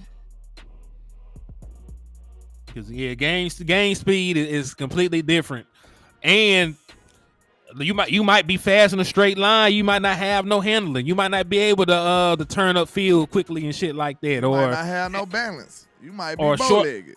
Or no short area speed or anything like that. So it's different, bro. It's different. You might be bow-legged, sloop-feeded, and clumsy. Who knows? You know what I'm saying? He said John Toss ran a 4.2 and couldn't do a damn thing in college. John Ross, yeah, he didn't do a damn thing in the league either. So that man got under 1,000 yards. He been playing for damn near 8 years. Your equilibrium could be off. You know what I'm saying? Man, your hands could be for decoration. I swear.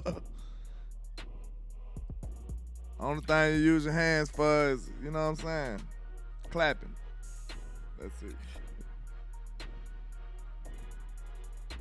Dude improved. Griffin. Who? Whoever the hell Griffin is. I don't know who the hell that is either. Damn, you watching from a different dimension. My shit still showing all these raggedy commercials. I'm looking at Jaquan Jackson now. He ran 4.4, 4.4, 4.3. Xavier Leggett again. That boy running like a deer. He just ran a 4.3 that time. Oh, Leggett? Yes. He just ran 4.39. Okay, that's good enough. I told you he was going to blow it up. I'll take him in the second round. Is Christian McCaffrey brother good, man?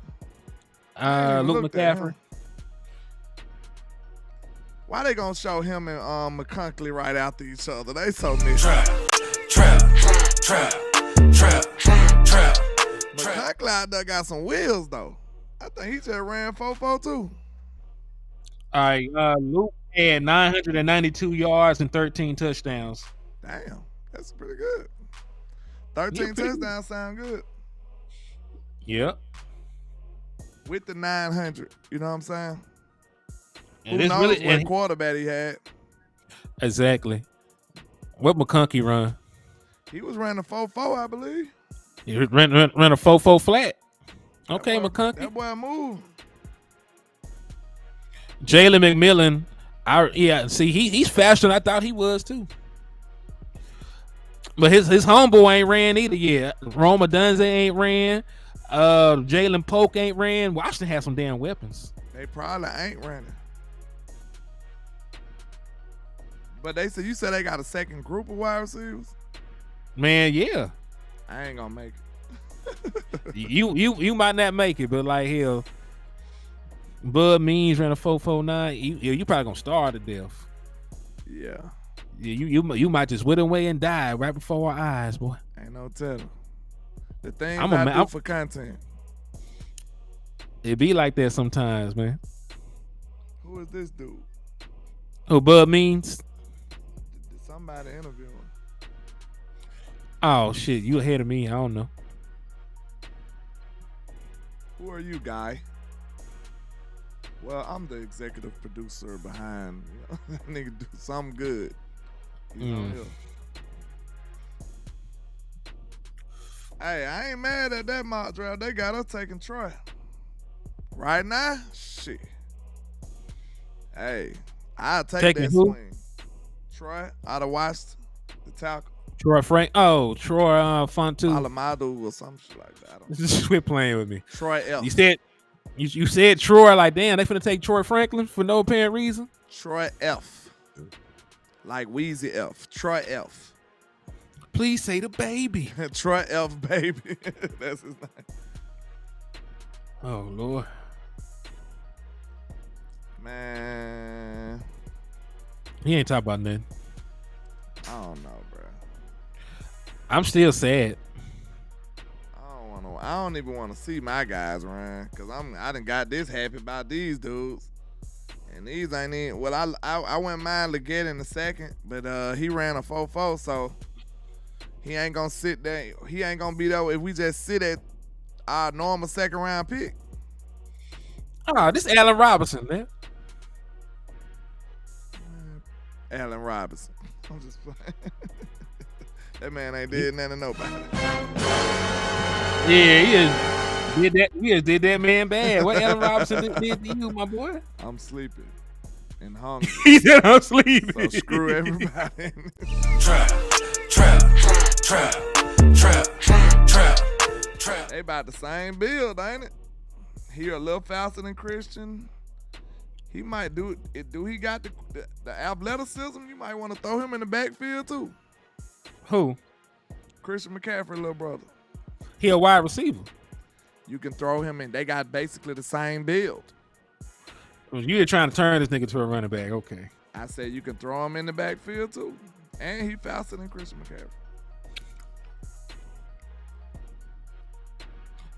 Just because he's white doesn't mean he can be like his brother, dog.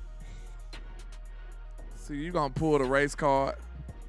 Yeah, Black History Month over with. I'm ESPN just did it too. They was messy. Cause why they gotta have the Christian McCaffrey brother, then they gonna show McConkey right out to him. Like, man, how much it take to turn them pies into nigga pie?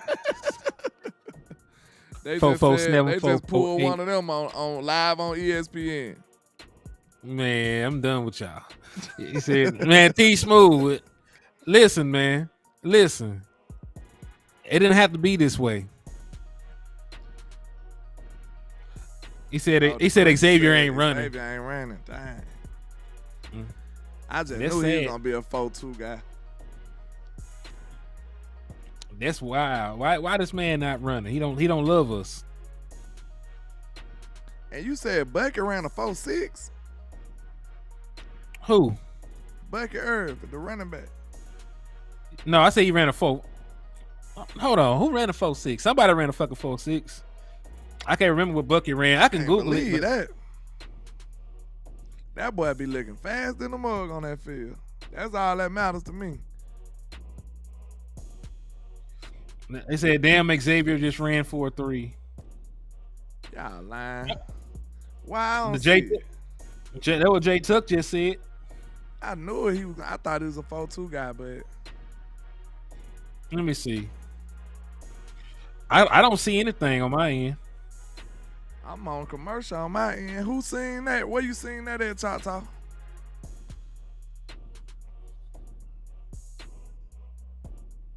That's the only person I'm waiting for. I'm out of here. That's We not- almost had. me too. We almost had 3 hours, y'all.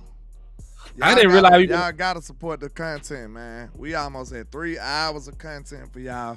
I'm up here about to fall out in my chair. And we've been talking about everything under the sun, man. Y'all make sure y'all support this content, man. Please. My boy Don't said, be acting like an Eagle fan. Don't be acting like an Eagle fan. my boy Jacob Lee Master said, Boo Limmer, Arkansas Center, Cowboys met with. What you think about him, HTM? I know you're an Arkansas fan. That they need to stay far away from him so that Dak Prescott don't be a pack. Wow. It be your own people. And then, you remember they were trying to hype up the pass rusher last year from Arkansas? What happened to that dude? What did he He do? went- Nothing? Absolutely nothing. And I told y'all that man wasn't worth no first round pick. They like, you think he should be a first round pick? Fuck no. They was thirsty for a linebacker, and they like, get him. Like, man, I know my team, dog. Y'all ain't heard me hype up not nan Arkansas player coming out this year. And there's a reason for that. There's a reason for that. Ain't nobody answer me, man. Choctaw, where you get that information from, sir? Excuse me. McConkey might come out here and go crazy though, man. You know, it's You hard to proud of nigga? believe in it, bro. He look nice though. I ain't gonna count. He look nice. I don't know if it's the scheme or is it him. He might be the Luka of football, man. Who knows? He said Luka of football. Why you do Look, this? Luka don't look like he's supposed to be that good, but he's that good. Luka look like an old man playing with young people, but he cooking everybody. Somehow, some way, all Luka layups be wide open. Like, what he be doing to these people, man? Nah, I'm talking about Bo Limmer, that boy from Texas. Now the boy coming out from Texarkana, I don't think he coming out from Texarkana right now. Is he coming out this year? I thought he had another year left.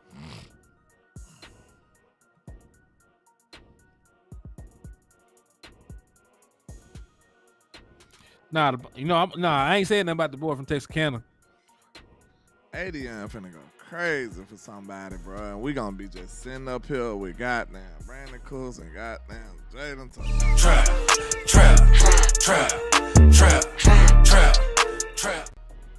He said Dak need route runners. Yeah, he do. I think Dak Prescott this boy, appreciates man. route runners. Look at this boy, man. They showing highlights of 80 and them, man. Don't be sad. Oh, Man, look at that body control, boy. Above the rim, above the rim, above the rim, above the rim. Well, they said too. They got him at 6'3", actually. He's shorter than I thought. 6'2", 1/4. It don't matter. He that fast. He that fast. It makes up for the couple inches he ain't. Man, they had that man. See, you can't believe that. They had that man 6'5". That man not even really 6'3". He's 6'2" and some change. He looks faster than that boy. Faster than AJ Brown and Julio Jones, though. I see. Mm-mm. That man burnt them niggas too. Look at that. Like, ooh. That young dude finna ball for somebody, man. And it won't be us. It won't be the Cowboys. All right, they finna do on field work, man. I'm finna get off here too. I got sick all year, bro. Let these wide receivers come in here and just clean up shop, bro. I'm gonna be sick all year. Go ahead, get your stomach medicine ready, man. You gonna be sick. They finna ball. Hopefully we can at least get Leggett in the second or something, man. But he just did all that. We might be through with that too. These boys finna go tackle center, first, second. Tackle, center, and a guard for good measure in the third. And I'm man. gonna go Fuck to sleep. The Cowboys. Fuck this shit. All right, man. Tell these folks how I find you at, man, because they might not be able to find me. It's your boy Henny the Moore. You'll be able to find me deep in my feelings because the Cowboys will not get a wide receiver. But yeah, man, for real though, you can find me at HTM Sports on YouTube. Come over and sub. You ain't already joined.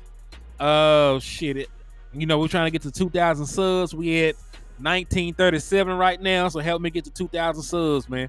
Appreciate y'all for the love and support in advance. Already, man. Y'all make sure y'all go. Let's get him into the 2K, man. Quit playing around. He too close. Hey, he putting in work. Just gave y'all a 3-hour show.